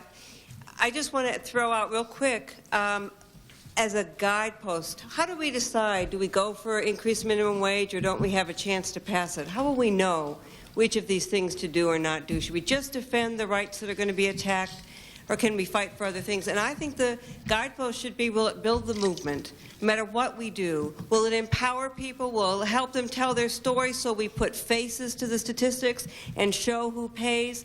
Will it help expose who profits? Will it help teach people about the political process? Will it score some wins? Maybe you line up a huge number of sponsors, even if you don't win it. That's something that you held people accountable for. Those are the kind of criteria I think we need to use. We can't let Newt Gingrich define what our agenda is. You know, otherwise we might as well say, well, who needs us? You just tell us what you're going to do. I think we have to be real clear. We're laying out what we need, not just what we won't let them take away. But we have to be careful. You know, we have to be realistic. And to me, the most helpful way to decide that is, will it build a movement? Will it respond to a felt need in the people we represent? Will it get them involved? Thank you. Nikichi? And identify yourself, even though we all know and love you on this side. Thank you, Laura. It's my boss. My name is Nikichi Taifa, and I'm legislative counsel for the American Civil Liberties Union. Tacking back on what Adjoa from National Conference of Black Lawyers was saying earlier, part of setting our own progressive agenda is the eradication of racism from the criminal system in this country. The Take Back Our Streets Act, the second bill in the Contract Against America, I would more correctly call the Taking Blacks Off Our Streets Act. And why do I say this? Race-based racism, race-based disparities span the judicial system, from the selective deployment of law enforcement resources in communities of color to racially biased profiles, to arrest, to pretrial detention, to prosecution, to the type and length of sentence imposed. The United States now, in the words of Senator Paul Simon, has the dubious distinction of having surpassed the 1 million mark in its incarceration rate. Nearly half of that population, the prison population, is black, although African people in this country constitute only 12% of the population. Black men in the United States, this comes from the Sentencing Project, they've said over and over again, are incarcerated at a rate 5 times that of black men in former apartheid South Africa, with 1 out of every 4 young black men either in prison, on parole, or on probation at any given moment, at any given time. At a time when their similarly situated peers are beginning families, learning constructive life skills, and starting careers. There are more black men in prison and in jails than in college. Now, this increase in the prison population in general and among blacks specifically is not evidence of rising crime. It's not evidence of more criminal activity by blacks. Whites account for a higher percentage of all violent crime arrests, but it is a reflection of more stringent sentencing policies and practices and racism in the system. Blacks are more likely to be sentenced to prison and more likely to receive longer prison sentences than their similarly situated offenders of other races. Just as two sets of laws characterized slavery in the Jim Crow era, today there is a double system of justice in this country. Although drug trafficking and abuse have transcended all racial, economic, and social lines, the so-called war on drugs has been where? Disproportionately concentrated in the inner city black communities. And I just want to give one example of this. A particularly blatant example are the mandatory minimum sentences for crack cocaine. Reverend Jackson talks about this time after time after time. Crack has not been found to be more addictive or more dangerous than the powdered form of cocaine. I'm not saying it's not addictive. I'm not saying it's not dangerous. I'm saying it has not been found to be more addictive or more dangerous than powder. Indeed, experts have testified there's no medical or scientific distinction between the two. Yet, the penalties for crack cocaine enacted with absolute hysteria over the past decade are 100 times more severe, more harsher, more longer than the sentences for the same amount of powder cocaine. Simple possession of 5 grams of crack cocaine, the weight of 2 pennies, is a felony and guarantees an automatic mandatory sentence of 5 years in prison for a first-time offender, someone who's never been involved in the system before. Possession of the exact same amount of powder cocaine is a misdemeanor and gives you no jail time at all. You could get probation. You could go to Harvard Law School. But by far, contrary to popular perception, the largest number of crack users are white. 2.4 million, 64.4% of whites use crack, compared with only 1 million blacks, 26.6% black. Yet the U.S. Sentencing Commission has said that 91.3% of those convicted of crack were African American, where only 3% are white. What can we do in terms of specific things for setting our own agenda? Reverend Jackson said earlier, how many people picked up the phone? How many people wrote a letter? I have a draft resolution right here to eliminate the unwarranted disparity between crack and powder cocaine. Congressman Charles Rangel has introduced a bill to eliminate this disparity. Congress has directed the United States Sentencing Commission to study the issue and submit a report to it. That report was supposed to have been submitted by the end of December. They have received a 6-month extension. They really want to study this issue. Write letters to the Sentencing Commission. Write letters to your congressperson, your senator. Have this conference endorse this resolution to eliminate the disparity. Call my office, the ACLU, and get copies of this resolution. Have your respective organizations pass similar resolutions. So working together, we can take this very one small step to begin to eradicate the unjustness in the system. Reverend Jackson. Well, I simply wanted to say that there are 2 issues here. I really want us to look at them. One issue is the disparity in sentencing as a race matter and the double standards. 5 grams of crack cocaine, 5 years mandatory sentencing. First time nonviolent offense. If you call it 500 grams of powder cocaine, you can walk. 5 grams, about 5 little sweet and low sugar bags of $8 high, 5 years. So much so until those who are in jail for murder on non-mandatory, when the jails are overcrowded, they push the murderers out to let the mandatorily sentenced in, which ties into, in Cook County and Lawton, 80% of all in jail have tested drug positive, which means sick people who did sick or mean things. The 75% recidivist rate. Why? Because while they are in jail, they're contained and not treated. And thus they leave sicker and slicker, a predictable 75% return. If we could launch a movement to get more treatment while in the jail and more jobs when out the jail, we could reduce strike 2 and strike 3. That's one side of it. We must also convince those who are in the jail in the first place that taking crack in the first place was morally wrong and physically life-threatening.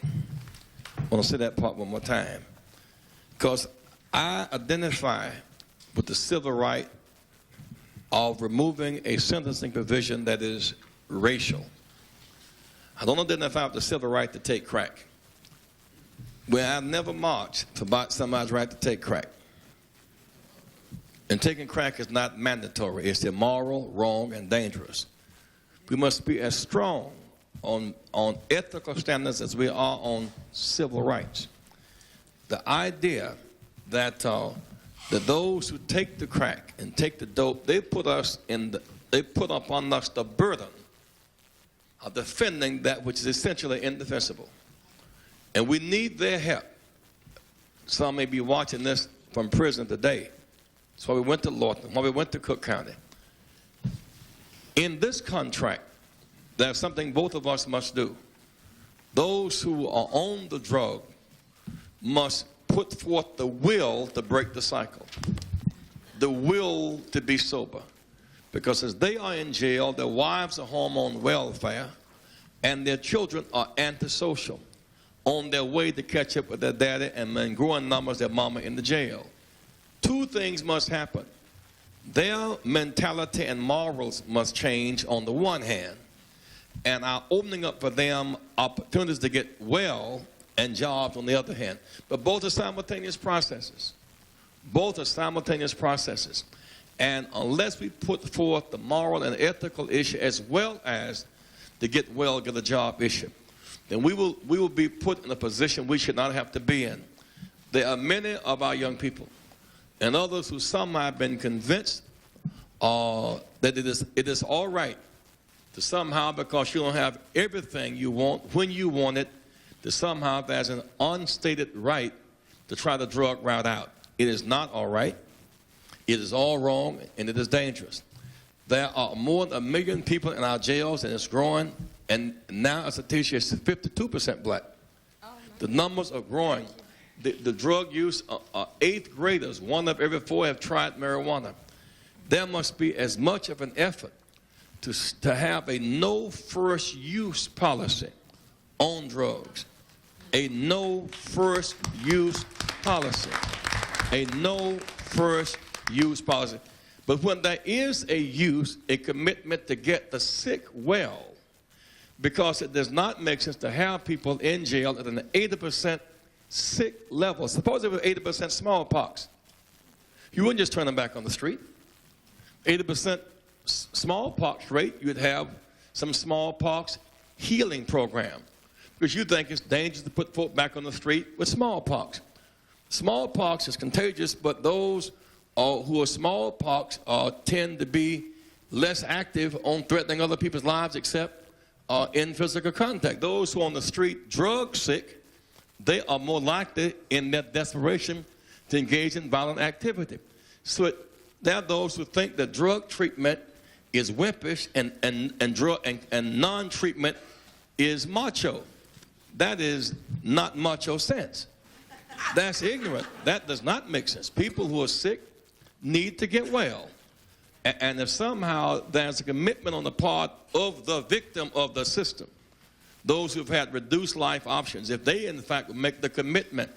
And as I was going to jails, you see a lot of Malcolm fans with their exes and the like. Never let them forget. Malcolm went to jail having messed with the stuff.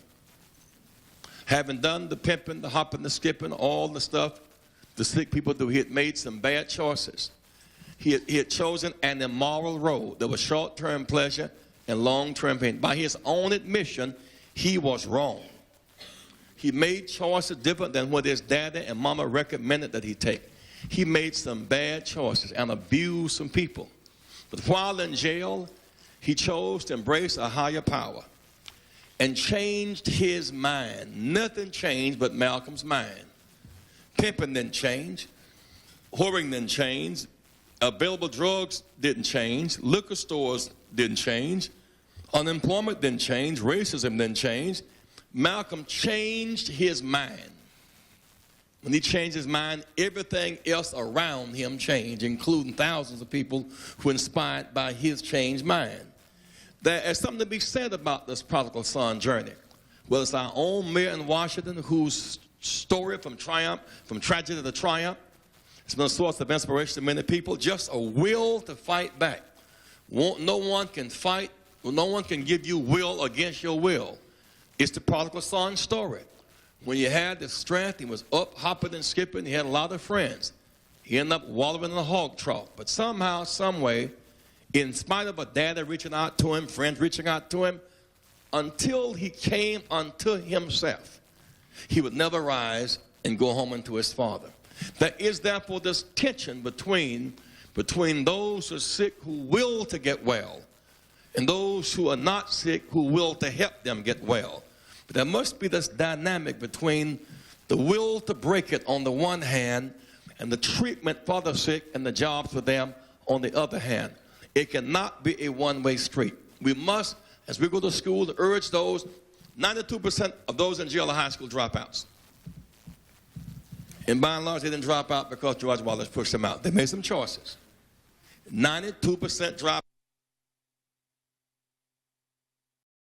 who must be told by us over and over again, when you drop out of high school, you have radically reduced life options. 92% of those in jail are high school dropouts, either a menial job or hustling for drugs, short-term pleasure, long-term pain, or jail or graveyard. Those who love them enough to help divert them from the menial job or jail or graveyard must say, please, please stay in school. If it means walking with you, talking with you, helping you, being available to you, one cannot take a 45 to 50% dropout rate in the top urban cities unseriously. Because we know it is a fact they wrote. One can say it is a trap by our enemies. It may be. There's also a trap one can avoid because it's not a subtle trap. And ain't no little, it's a big hole. The appeal to challenge our youth. And I say lastly, as I watch them dominate these football bowl games, these NCAA ball games, those who are there have made some tough and right choices. We look at the young Iverson at Georgetown, make a comeback. He's making some tough choices. I think Bill Cosby calls it tough love. And I say, as we try to break the cycle, there must be some tough love to help the victims overcome their victimization. Even as we challenge the system to be fair and rational, because lastly, it's just this basic. It is not safe nor sane to leave thousands of people untreated and unemployed and wait for the second strike and then wait for the third strike. We must do something that will, in fact, stop the first strike. If they're sick on the first strike, reduce second and third strike. It's going to require a combination of the will to get well on the one hand and the opportunity to have life choices on the other. Thank you very much.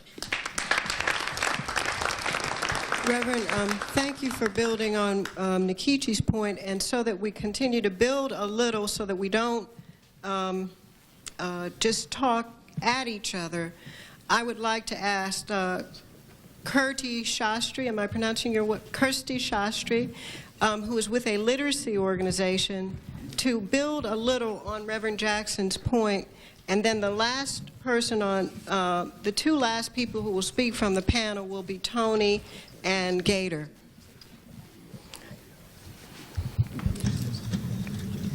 Aren't you have one person in the pit? Oh, no. We are closing off the panelists earlier just so that we can open it up to the questions. So. Okay, my name is Kirti Shastri, and I'm with the Student Coalition for Action in Literacy Education Scale.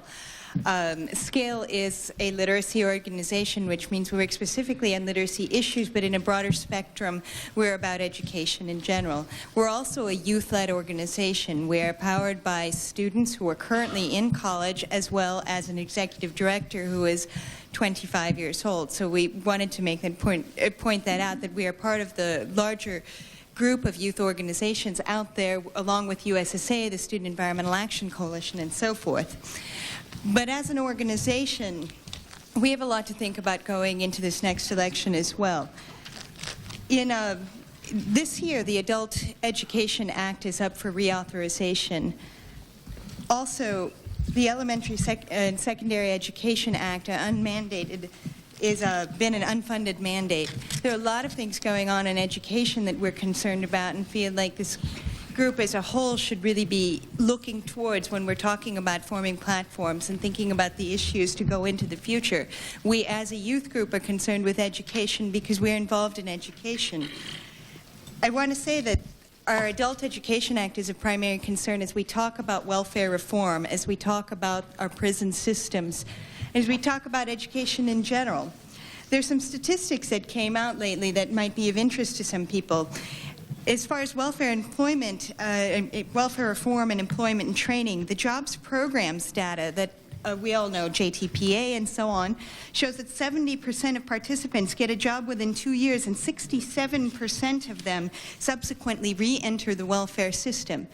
The problem is lack of education, as is the problem within workforce competitiveness. In 1993, and these are statistics that were put together by Literacy Volunteers of America, the 1993 National Literacy Survey found that basic skills of 33% of the adults in the workforce fall within the lowest two proficiency levels.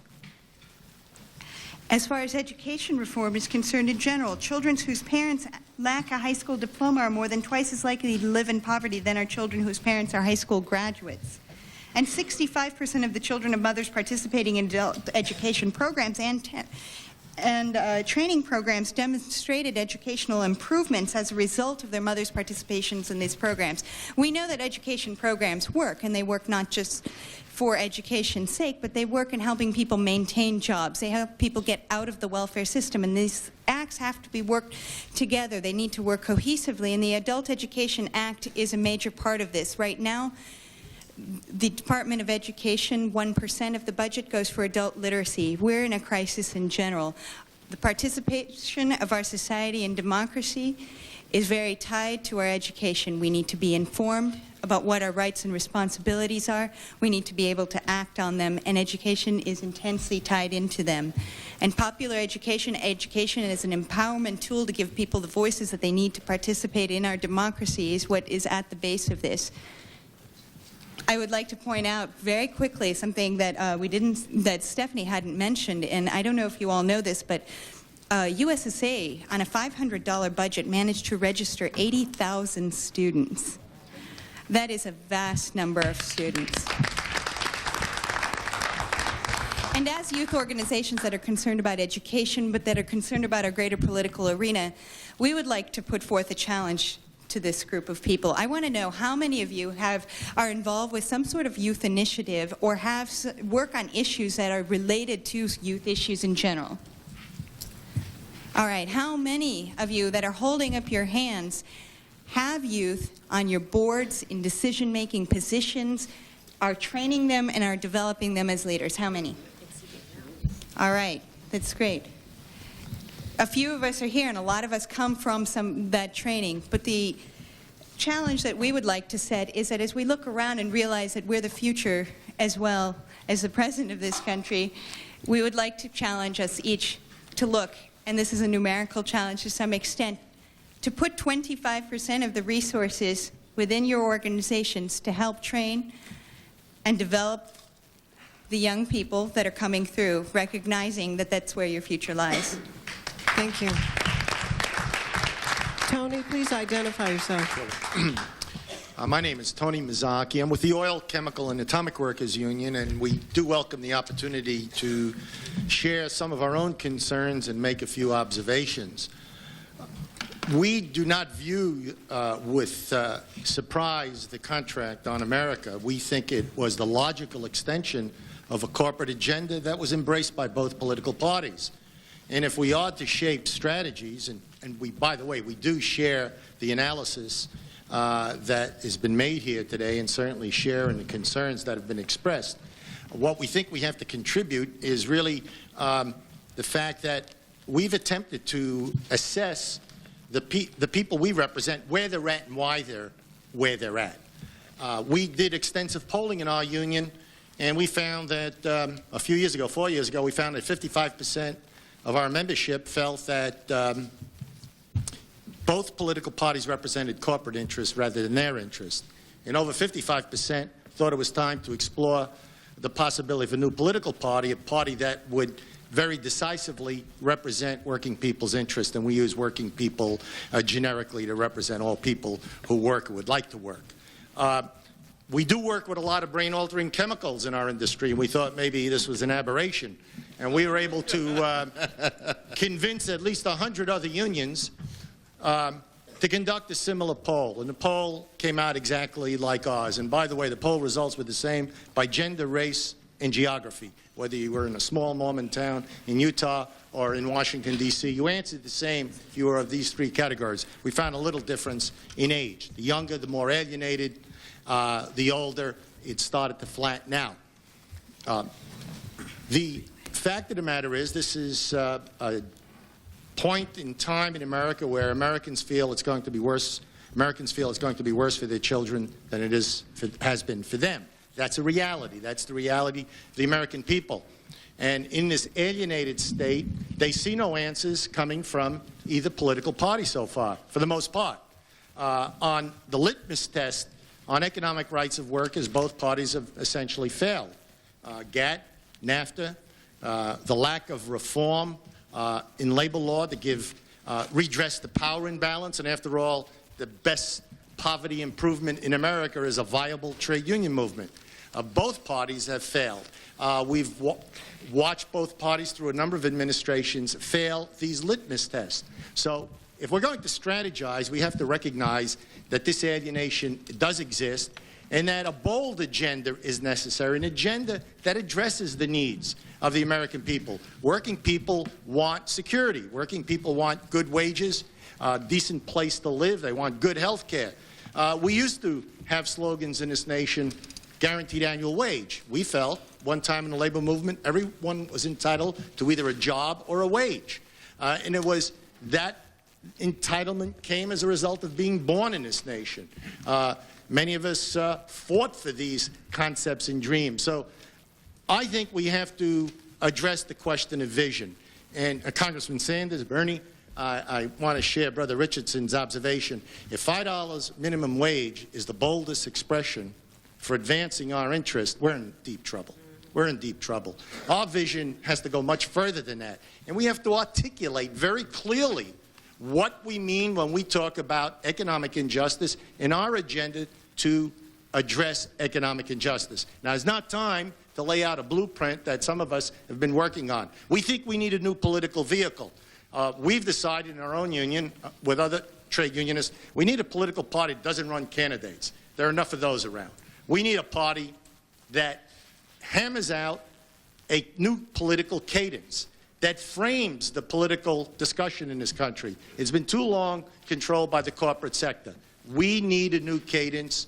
We need a new mechanism to hammer out that cadence, and we're prepared to share with all here, hammering out a new agenda, and then having a healthy debate among ourselves on how best to construct a new mechanism for carrying out our own vision, either existing mechanisms or a brand new mechanism. And we welcome the opportunity to kick off this debate, and we think this has been a very opportune moment.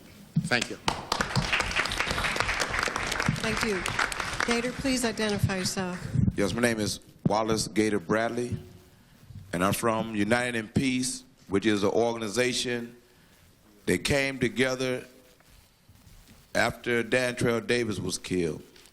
And I'm really touched when I see Mr. Gentwich, if I'm pronouncing his name right, use 2 deaths of 2 African-American youths in Chicago and don't mention about the 2 deaths that was in the other town. I can't remember what town that was, but the little kids were in the back seat of a car getting pushed into a lake. And the thing that's very profound about this conference, Reverend Jackson, I thank God for having you to call this assembly of people again, together again. We came together last year, and the Democratic Party didn't listen to what we had to say, and therefore they reaped what they sowed. And on the issues about this new industrial jail complex, I think this body needs to be concerned about the anti-gang laws that they're pushing. They know that they're unconstitutional. By the time they finish locking up African Americans and Hispanics, it'd be 4 years that they're in the system, and all of a sudden they're kicked out from an appeal. The thing that's profound, like the young lady was saying from the ACLU, what I see happening in our community, because I'm a former inmate myself, I'm from the Malcolm X generation. I got executive clemency from the governor with the help of Reverend Jackson and Reverend Willie Barrow and a host of others. I haven't been back to the penitentiary in 20 years, and I'm only one of many. I'm only one of many. I've just been blessed that Reverend Jackson has constantly reached out to me to show that there is someone who has stayed out, only because I became issue-orientated. Only because I realized that a voter registration card is more important than an AK-47. And that is something that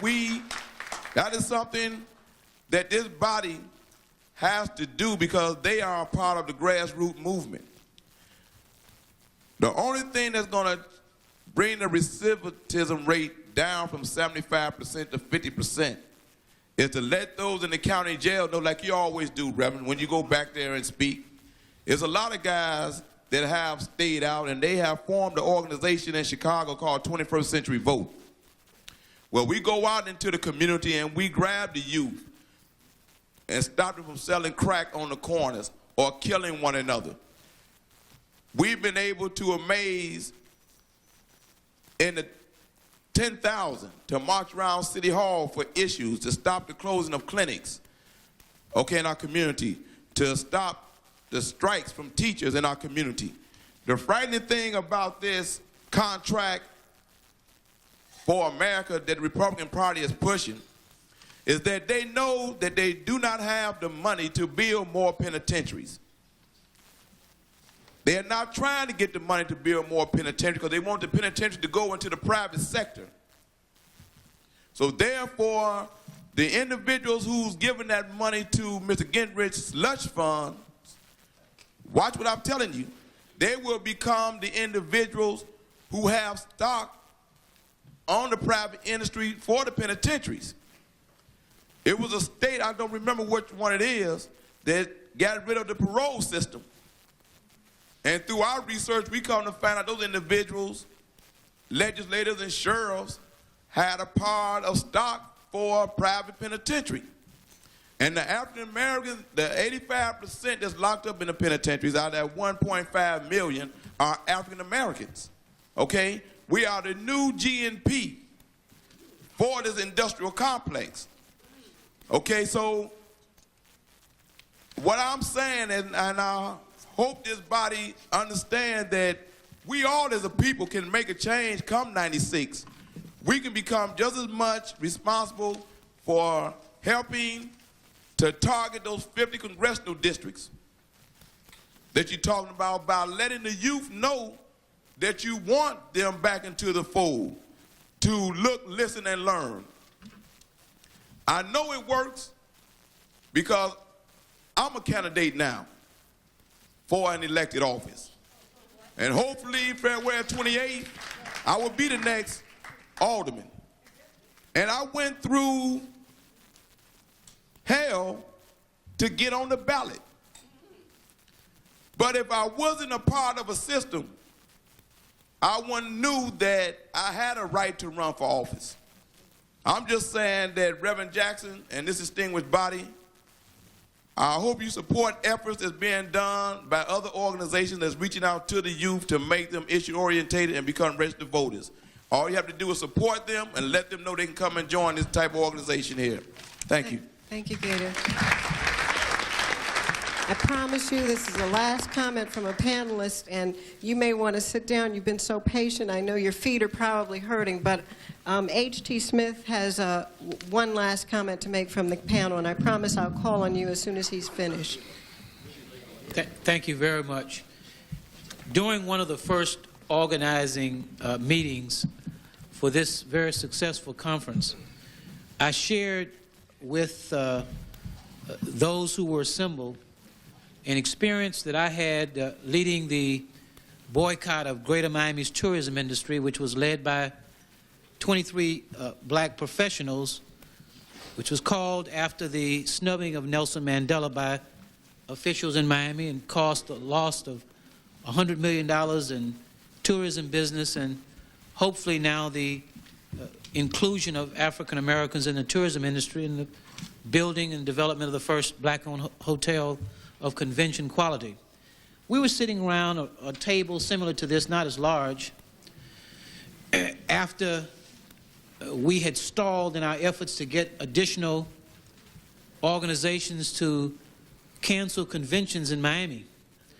And we realized at that time, as we were taking off the coats to our Armani suits and making sure we weren't wrinkling our nice silk dresses, that we needed young people to get on the streets with us, to carry the picket signs, to pass out the literature. And we spent 1 1/2 meetings trying to find the solution to energizing young people. And then halfway through the second meeting, a revolutionary idea swept through our meeting. And someone said, let's ask them.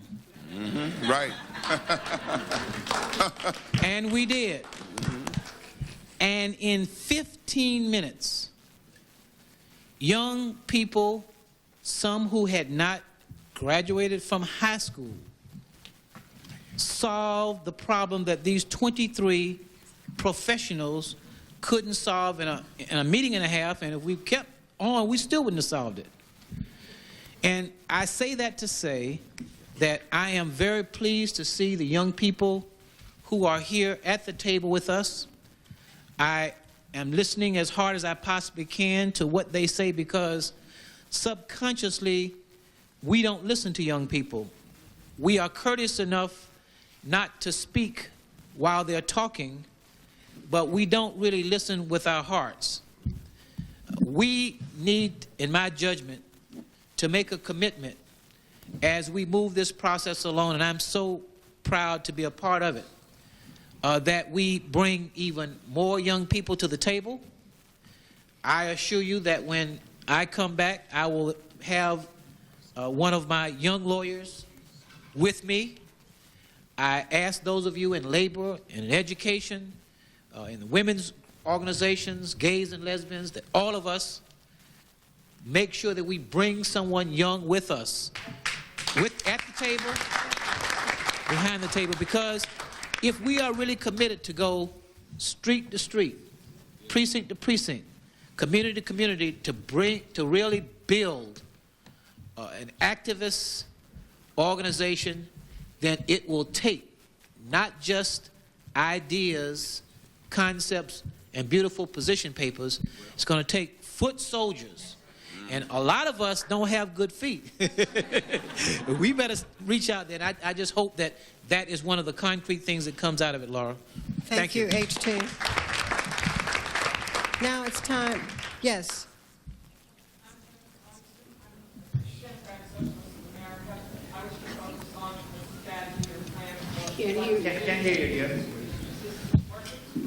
I don't think it's working. There's a button, I think, on the side. A small button.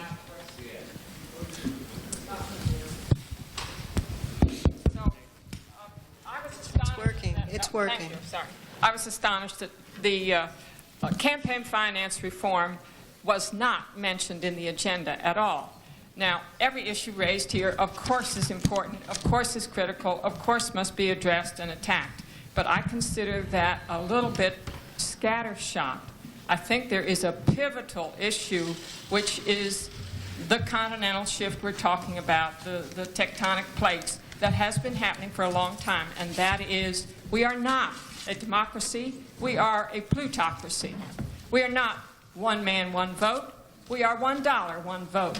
And the total control of government by the corporate world means that all of the issues, you might make a little headway, you might stem the tide, but you will not cure the system unless you go for campaign finance reform.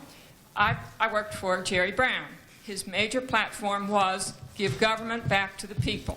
All right? He was disposed of immediately. Clinton and Perot picked up give government back to the people. Sounded good and it was promising.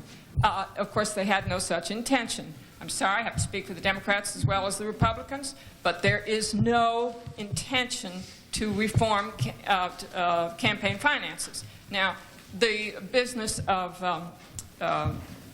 term limits. Term limits, the idea is wonderful. The means is absolutely wrong. It is a frustrated attempt to make up at the other end for what we lost or failed to gain at the front, which was campaign finance reform. If government was given back to the people, we would not need term limits. Term limits is a mistake. But the corporate world knows very well that they can handle term limits. Their elected representatives are puppets. They'll just rotate another one in place. It has no bearing on their plan for how America should work. Yes, I think we are a third world country. Yes, I think campaign finance reform is the beginning. Take government back, give it back to the people. Well, the people have to take it back, but we have to force the Congress to do this. I won't spell out what it is. Thank you. Sheila, before you get up, Reverend Jackson did talk about campaign finance reform in his opening address to the conference, and I think in his closing. That's okay. That's okay. It's worth repeating. But I would caution you, as an organization, representing an organization that opposed the campaign finance proposal of the last Congress, one of the reasons we opposed it is because it would totally establish the existing party system, and it would totally frustrate the attempts of all third-party systems. And so the danger of having incumbents doing campaign finance is that they tend to institutionalize their own power. And so please be careful. I think we could come up with alternatives for campaign finance that, such as public funding, where we wouldn't stifle free expression and free speech, especially by third parties. Sheila, would you come up?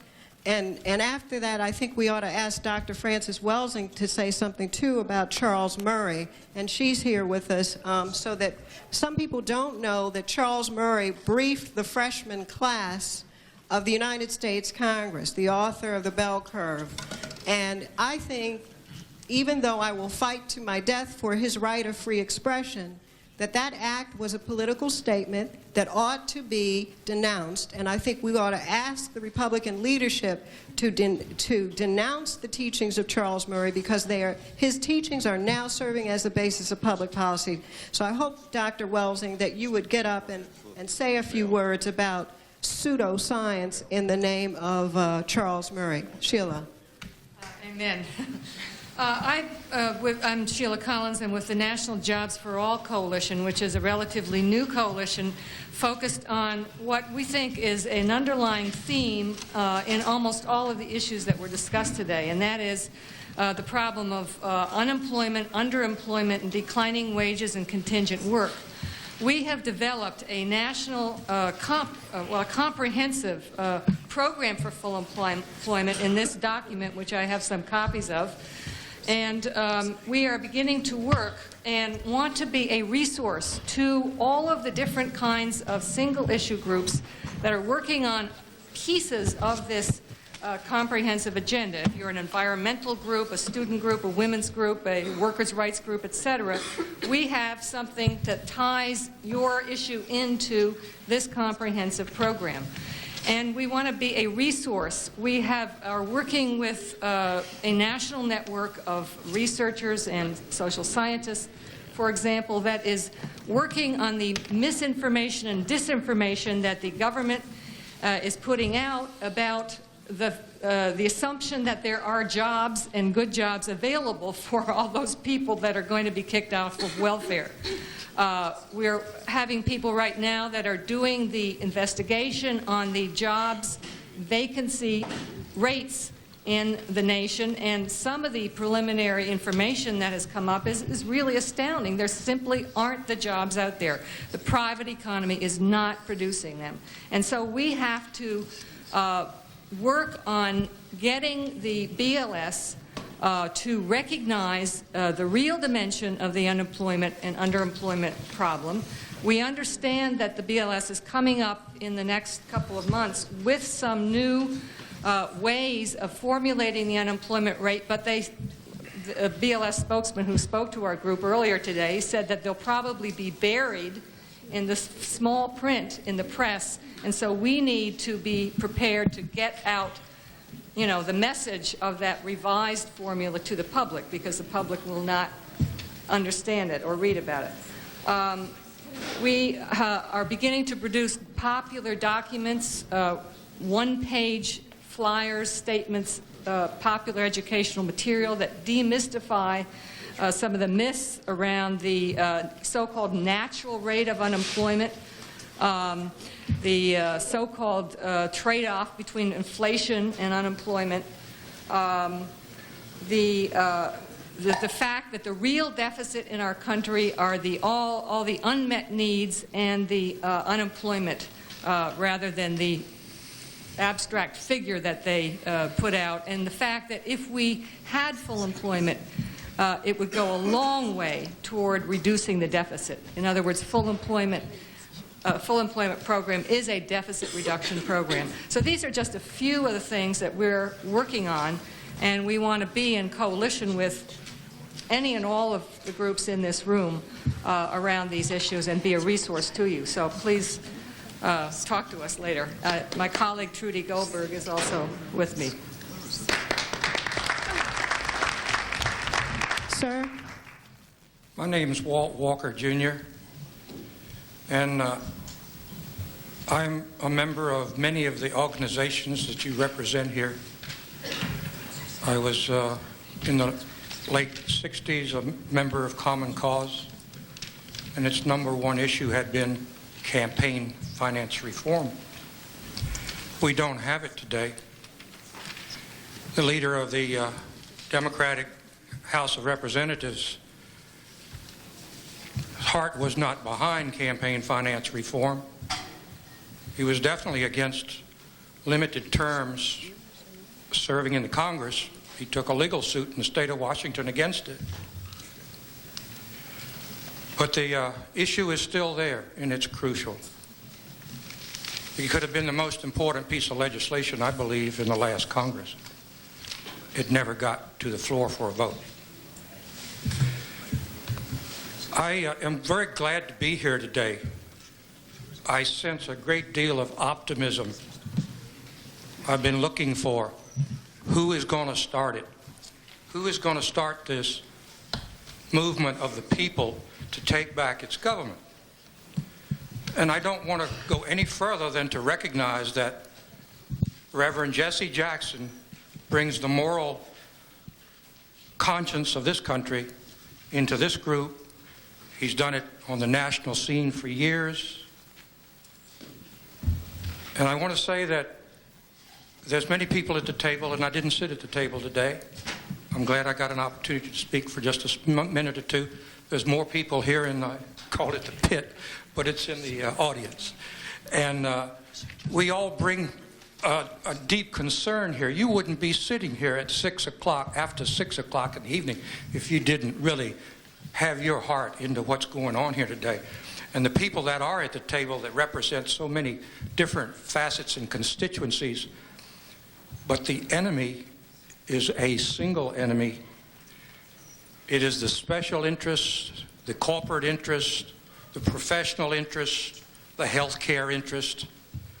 Through their money, through their paid-for TV advertisements against what they don't want, it's really through that, through their political contributions to the members of our Congress, that puts us in the position we are in. I want you to keep your remarks as brief as possible because we have a long line behind you and on both sides. Got a long line in front of me. So anyway, let me say that really on speaking to the contract on America, and I do have a comment, a question too. Do have a question, but most people really come to the microphone to really express something, not really to be just a person to throw out a question. What I want to say is that the civil rights movement, the voting rights movement, had to take it to the streets, had to take it through leadership and call it to the attention of the American people. I hope that's where we're at now. I think there is a movement to save our country from the special interests that are working through the Congress of the U.S. I had some information about the income of our family, our American family, the U.S. government, its income and its expenditures. Its expenditures are $255 billion greater than its income. That represents 18% of the national budget. I wished I could borrow that much amount of money I'm to going to live on really every have year. to ask you to wrap up. I'm going to conclude very quickly. Thank you. I thank you for your tolerance. $254 billion is the deficit for 1993. Look on the back of the 1994 December 31 pie chart. I have prepared a report and have broken it down so that you can understand what that pie chart is telling you.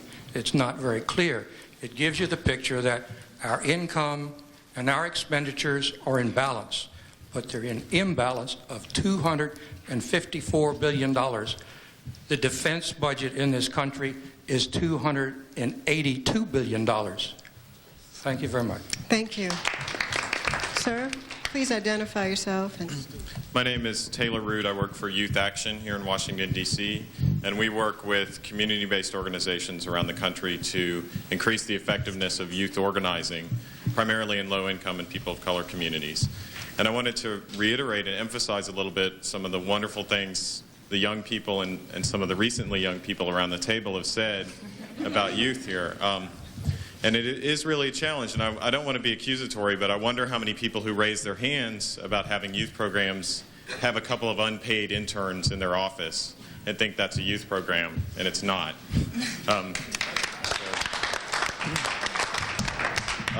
Youth Action focuses primarily on organizing young high school students because we think that's really where things need to start. And it's a real investment, and when Kirti laid the challenge to spend 25% of your resources on developing young people, it takes that kind of work, and it's hard for people to do because it takes a long time before the young people start paying dues back to you, before they become dues-paying members, or before they even work exactly on what you want them to work on. So it's really important to just give them space for personal development, to develop community-based programs of leadership development, to do political education. And I really want to reiterate the challenge to always bring a young person when you come to an event like this. Have your organization invest and raise money to fly them to events and spend the time to bring them to your level, because you want to work yourself out of a job so they can replace you someday. And I think it's really exciting to see some of the younger people who are here. Some of the younger people I know who work for the Rainbow, who are getting leadership development, as well as have done some really good leadership development. And so I appreciate the chance to get to speak, and I hope all of you do listen to the young people. Don't just let it go in one ear and out the other, because they also bring a lot to your organization immediately, and it's a long-term investment that the right wing has made and are reaping the benefits of. Thank you. Please identify yourself. And I'm asking all the people to keep the questions brief only because we have to leave the room very shortly, and I want to give as many people an opportunity to talk. Yes, my name is Tracy Miller Mitchell, and I'm with an organization called REAP, which stands for Research, Education, and Action on Poverty.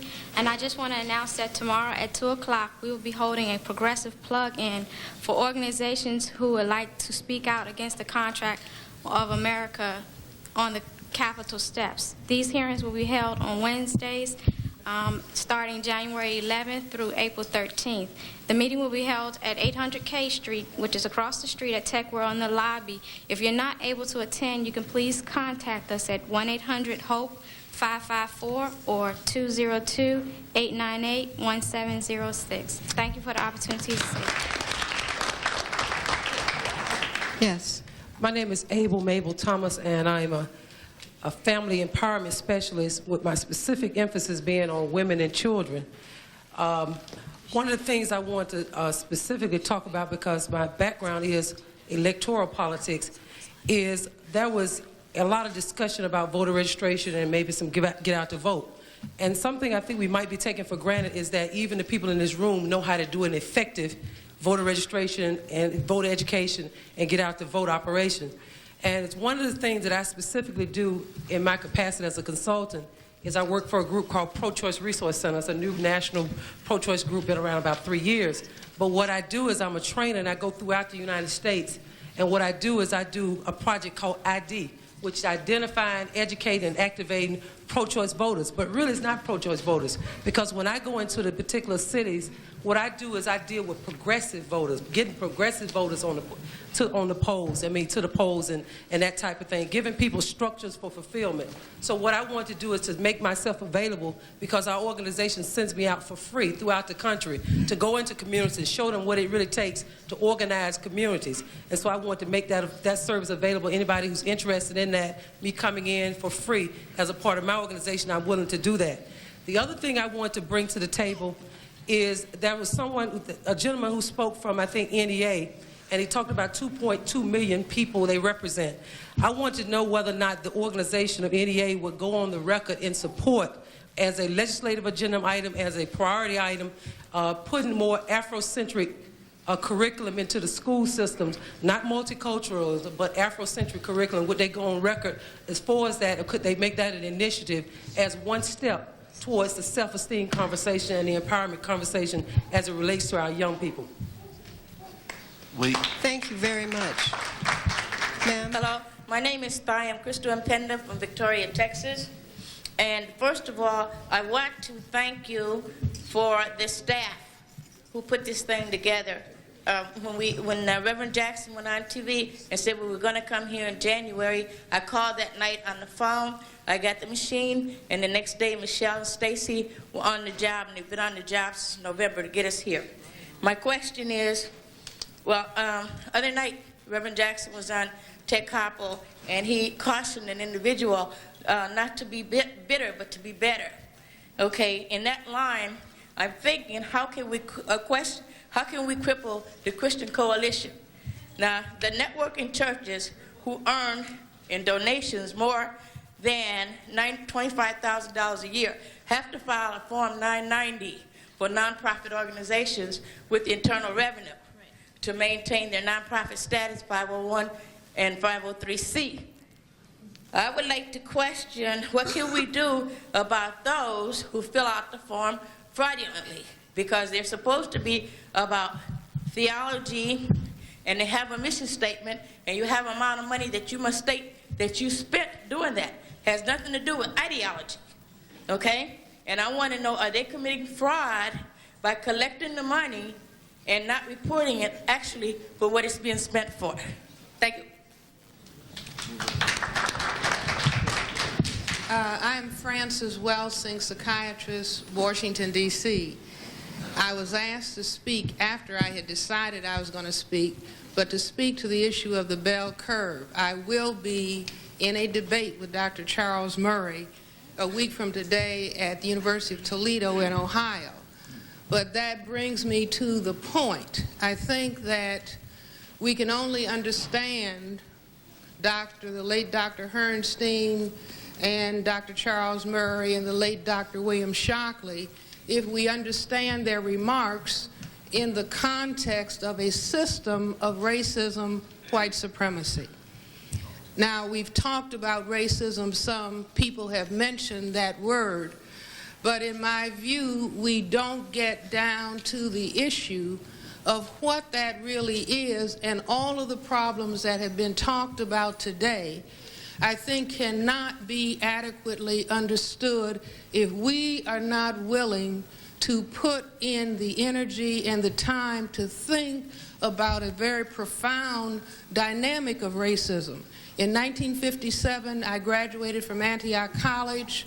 I asked my parents as a graduation present, send me to Germany, because I wanted to live with German people and ask them, did they understand what they allowed to happen to their neighbors? Nice people. Francis, come and live at our house. But when I asked them, did they understand what happened, what they allowed to happen to their neighbors, they always looked down at their feet, which I translated as they understood and they allowed it to happen. Now, my translation of this transition in government that everybody is excited about or despondent about, when I look at the television and I see the excitement, I am reminded of when Hitler came to power in Germany in the 1930s. All the enthusiasm. Every time somebody says Newt, I think Adolf.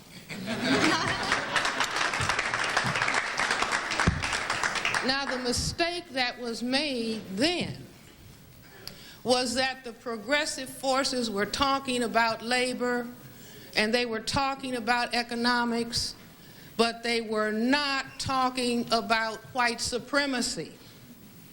And when issues about political uncertainty, economic uncertainty, then people drop into the critical issue about genetic annihilation and genetic survival. And I say that those same issues, that is what is troubling the so-called Democratic Party, because large numbers of people can pass muster in terms of liberal opinions about economics, liberal opinions about jobs, but I dare say they will not pass muster about what is your position on the dynamic of racism, meaning white supremacy. And unless this issue is brought up and talked about at the conscious level, there will be a further slipping and sliding to the so-called right, because we are already looking at the genocide of black people. That's what the massive murder of young black males means. That's what the massive incarceration of black males in the prison system means. And if we're not willing to take it to that level, I'm a third-generation physician, and I know the difference in when you talk and address symptoms than when you look at and dare to make a diagnosis as to what is the fundamental problem. Thank you.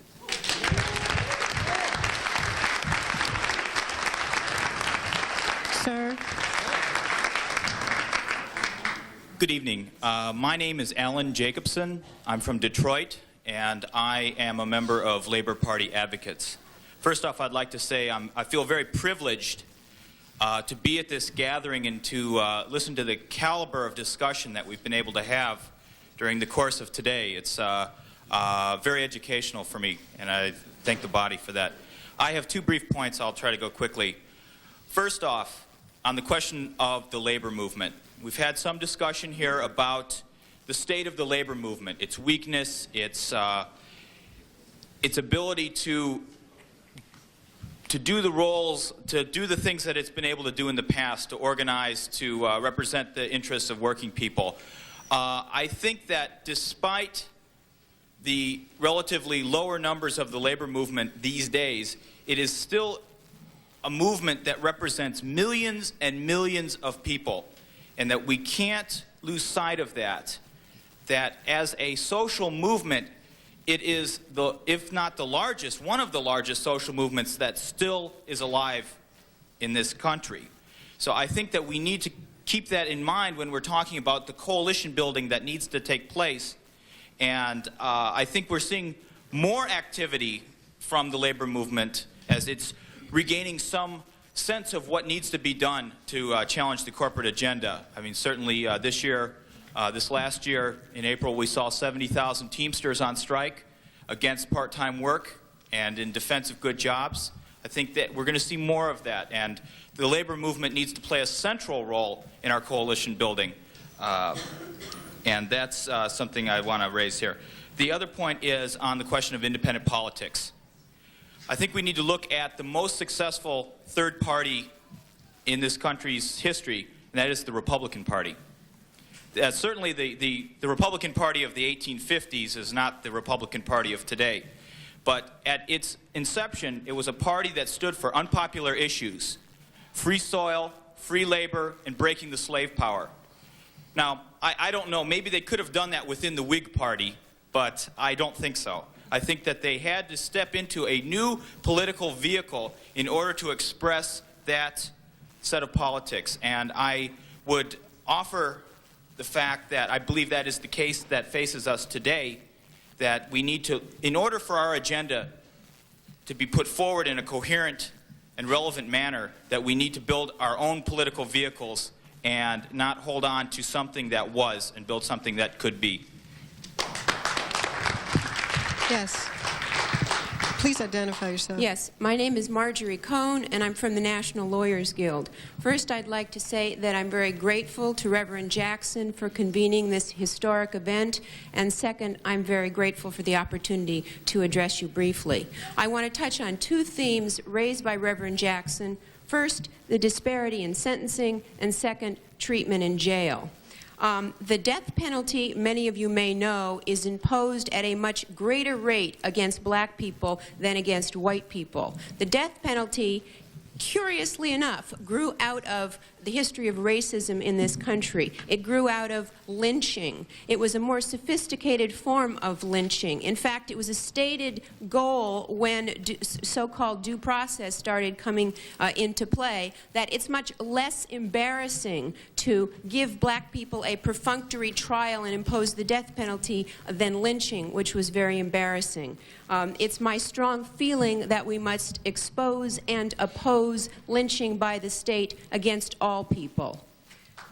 Secondly, treatment in jail. In 1975 in California, the determinate sentencing law was passed, and the stated purpose of the determinate sentencing law was to change from what had been a focus on rehabilitation to a focus on punishment, to the exclusion of rehabilitation. This was stated in the Act. And in fact, recidivism has grown dramatically over the past 20 years. People who are brutalized inside the jails will brutalize when they're released. If people are treated like human beings, if real rehabilitation took place inside the jail, brutalization would be decreased and crime would be decreased.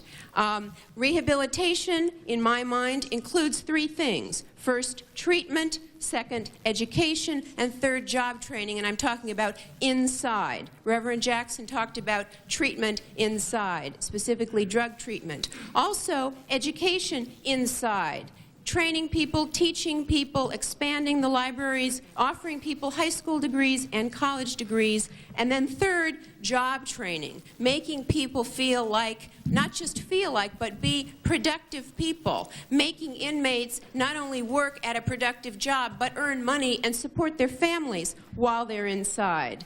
Not only do people who are more productive feel better and have a greater self-image, they're less likely to commit crimes when they're released, and also offering them job training inside would provide them with a marketable skill when they're released. Thank you very much. We only have time for 2 more questions. Hi, my name is Noemi Berry. I'm a Chicana from Minneapolis, and I'm currently studying at Mount Holyoke College, Massachusetts. Last year, La Unidad, the Latina organization at Mount Holyoke, underwent a series of discussions with the administration in order to gain cultural space. We did get our cultural space, only to have it taken away 2 months after it was guaranteed, 2 months into our planning stages. Because of this deception by the administration, a coalition was formed similar to this one, in which all cultural groups on campus came together to fight against the administration, to come by power of number and gain the cultural space La Unidad thought that they needed. We did get that space. It is because of that work I am optimistic of the work of the coalition here today. I'm standing here right now, though, because I heard some things that concern me. While I emphasize with what people have said today, I find it hard to support some of the things. For example, when the woman from Iowa spoke about farms, being from Minnesota, I understand the plight of the farmer. However, when I hear farm, being a Mexican American, I hear migrant farm worker. I hear pesticides, I hear low wages, and families living in cars. When the congressman spoke about NAFTA, having recently returned from Mexico, I know about the poverty down there. I believe the United States has a responsibility to pay for, in some way, the economic policies enforced on third world countries, Latin American countries and African countries in particular. We have a responsibility to each other. We came here because we had a common plight. We might not have common solutions. I challenge us all, and I take this challenge upon myself, to consider each other when we are following our own agendas. Thank you. One more question, and then we'll have to end. My name is Michael Meiselman, and for the greater part of the last 3 years, I've been unemployed since my factory shut down. 2 quick points. One point is that I didn't hear anybody talk about one of the most significant things that is coming up in terms of changing the Social Security, and that has to do with raising the retirement age. Give me a break. I mean, one of the things that we've been trying to do in the union movement, and one of the things that we've been trying to do generally, is that we want to reduce the amount of time that we're working on the job. We don't want to increase it, but somehow or another it seems like 70 years is going to be the work life that we're all supposed to be if we live that long. Now, I think it's interesting that at the same time that in order to collect Social Security that we're supposed to work until age 70, that the executives and the CEOs are kicking out at 50, 55, 60 with massive pensions and everything else like that. Where's the equity? One other point is that I think that one of the most significant things that's happening is something that's on the consciousness of a whole lot of people, and that even George Will is on the right side on this one, on the correct side on this one, and that has to do with the baseball players' strike. The same corporations, the Tribune Company and other companies that have devoted their lives in the workplace to breaking their workers' unions and breaking their workers, own the baseball teams. Now, a lot of people are saying, it's a battle of billionaires versus millionaires, and to a certain extent that's true. But it's also a microcosm of what's going on in terms of the workplaces where you've got management with no regard for their product, no regard for the traditions or anything else involved with what's happening, who are out to break an employees' union. And I think that we're missing the boat if we don't do what we can do to try and bring out the lessons about just how greedy and short-sighted these corporate owners of these teams actually are. And I just want to end this by saying that there's seldom a time that I can agree with a United States Senator, but when Paul Wellstone said he was fired up, I appreciated that, and I think that we all got to have that same kind of attitude about being fired up, because we've got a whole lot of work ahead of us. Thank you very much. Thank you. Last one. My name's Judy Harrison. I'm from Bangor, Maine, and I'm leaving here with a new mantra I would like to share with you all. You can use it if you want. I am mad as hell, and I'm not going to sit on my butt any longer. Nah. So please, let's go home and go to work. Thank you. Reverend Jackson. Give all the panelists a big hand, will you please? All of them a big hand.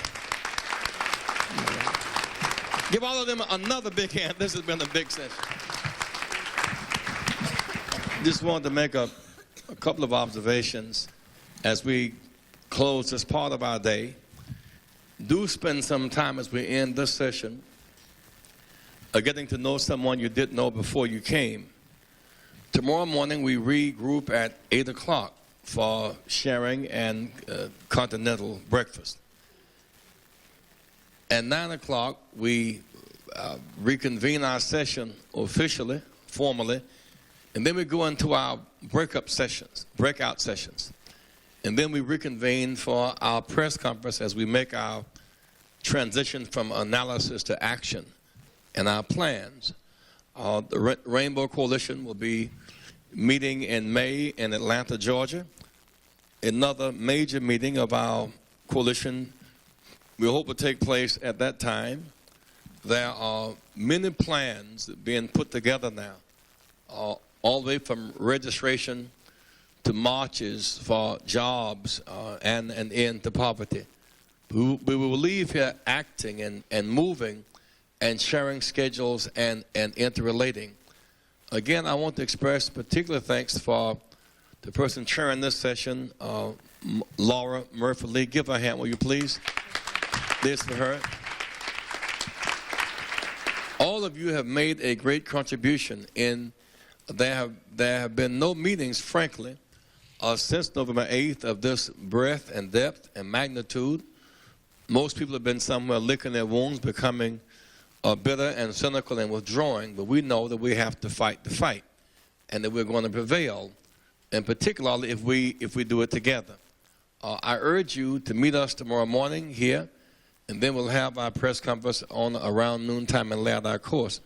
Again, Attorney Angela Jordan Davis, give her a big hand, won't you? And one of our board members, Sister Patricia Ireland, from now, and former Governor of New Mexico, Tony Anaya, and the President of the National Legal Bar Association, H.T. Smith, from Miami, Florida. Let all of us stand together and prepare to join hands and bow our heads in prayer.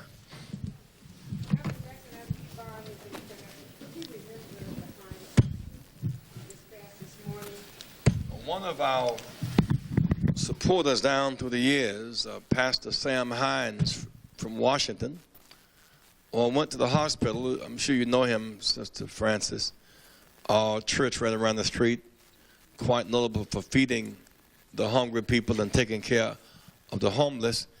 He had what they thought was a relatively minor surgery today. The surgery was successful, but he didn't wake up. And so Pastor Hines is dead. But also Joe Slavo, one of the great freedom fighters in South Africa, a member of the African National Congress, died. And there will be a state funeral in South Africa on next week. The details ought to be worked out. One of the persons who was with Nelson Mandela at that treason trial, who stuck with his family throughout the years, and thanks be to God, he survived to see the dawning of a new day and the collapse of the legal system of apartheid in South Africa. But our brothers and sisters in South Africa have communicated with us today.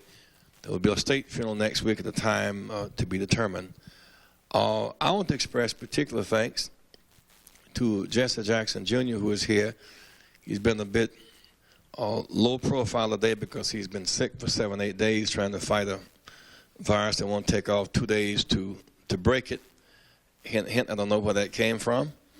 But we've developed over the last 2 years a system of communications, the JaxFax system, where about 8,000 of our allies every week gets a one-page analysis, and Jesse Jackson Jr. and Frank Watkins Raise your hand, Frank. They put that together. They deserve a round of applause, won't you, just before we pray? And Sister Patricia. I would like us also to remember in our prayers the 2 women who died in Brookline at the clinics there and the 5 folks who are still in recovery. Very well. We want to indicate that when we regroup tomorrow, make certain that all of you who are here, that you fill out the information so we can have your name, addresses, phone numbers, and fax numbers, so all of us can be in that system. And as we travel from place to place, we can communicate one with the other. Let us bow our heads in prayer, if you will, to do so.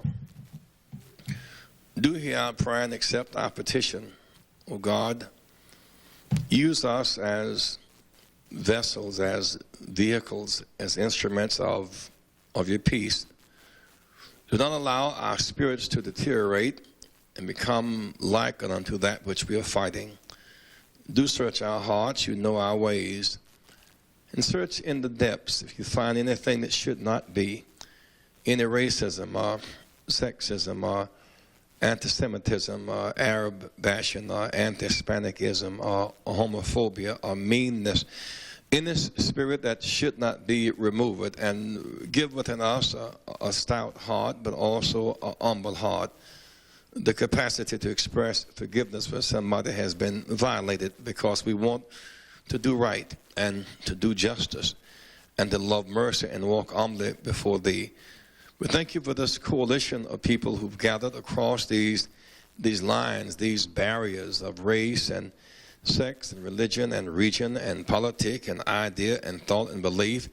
Yet we move from our several battlegrounds and we rise to a common ground based upon our quest for justice and security for all of thy people.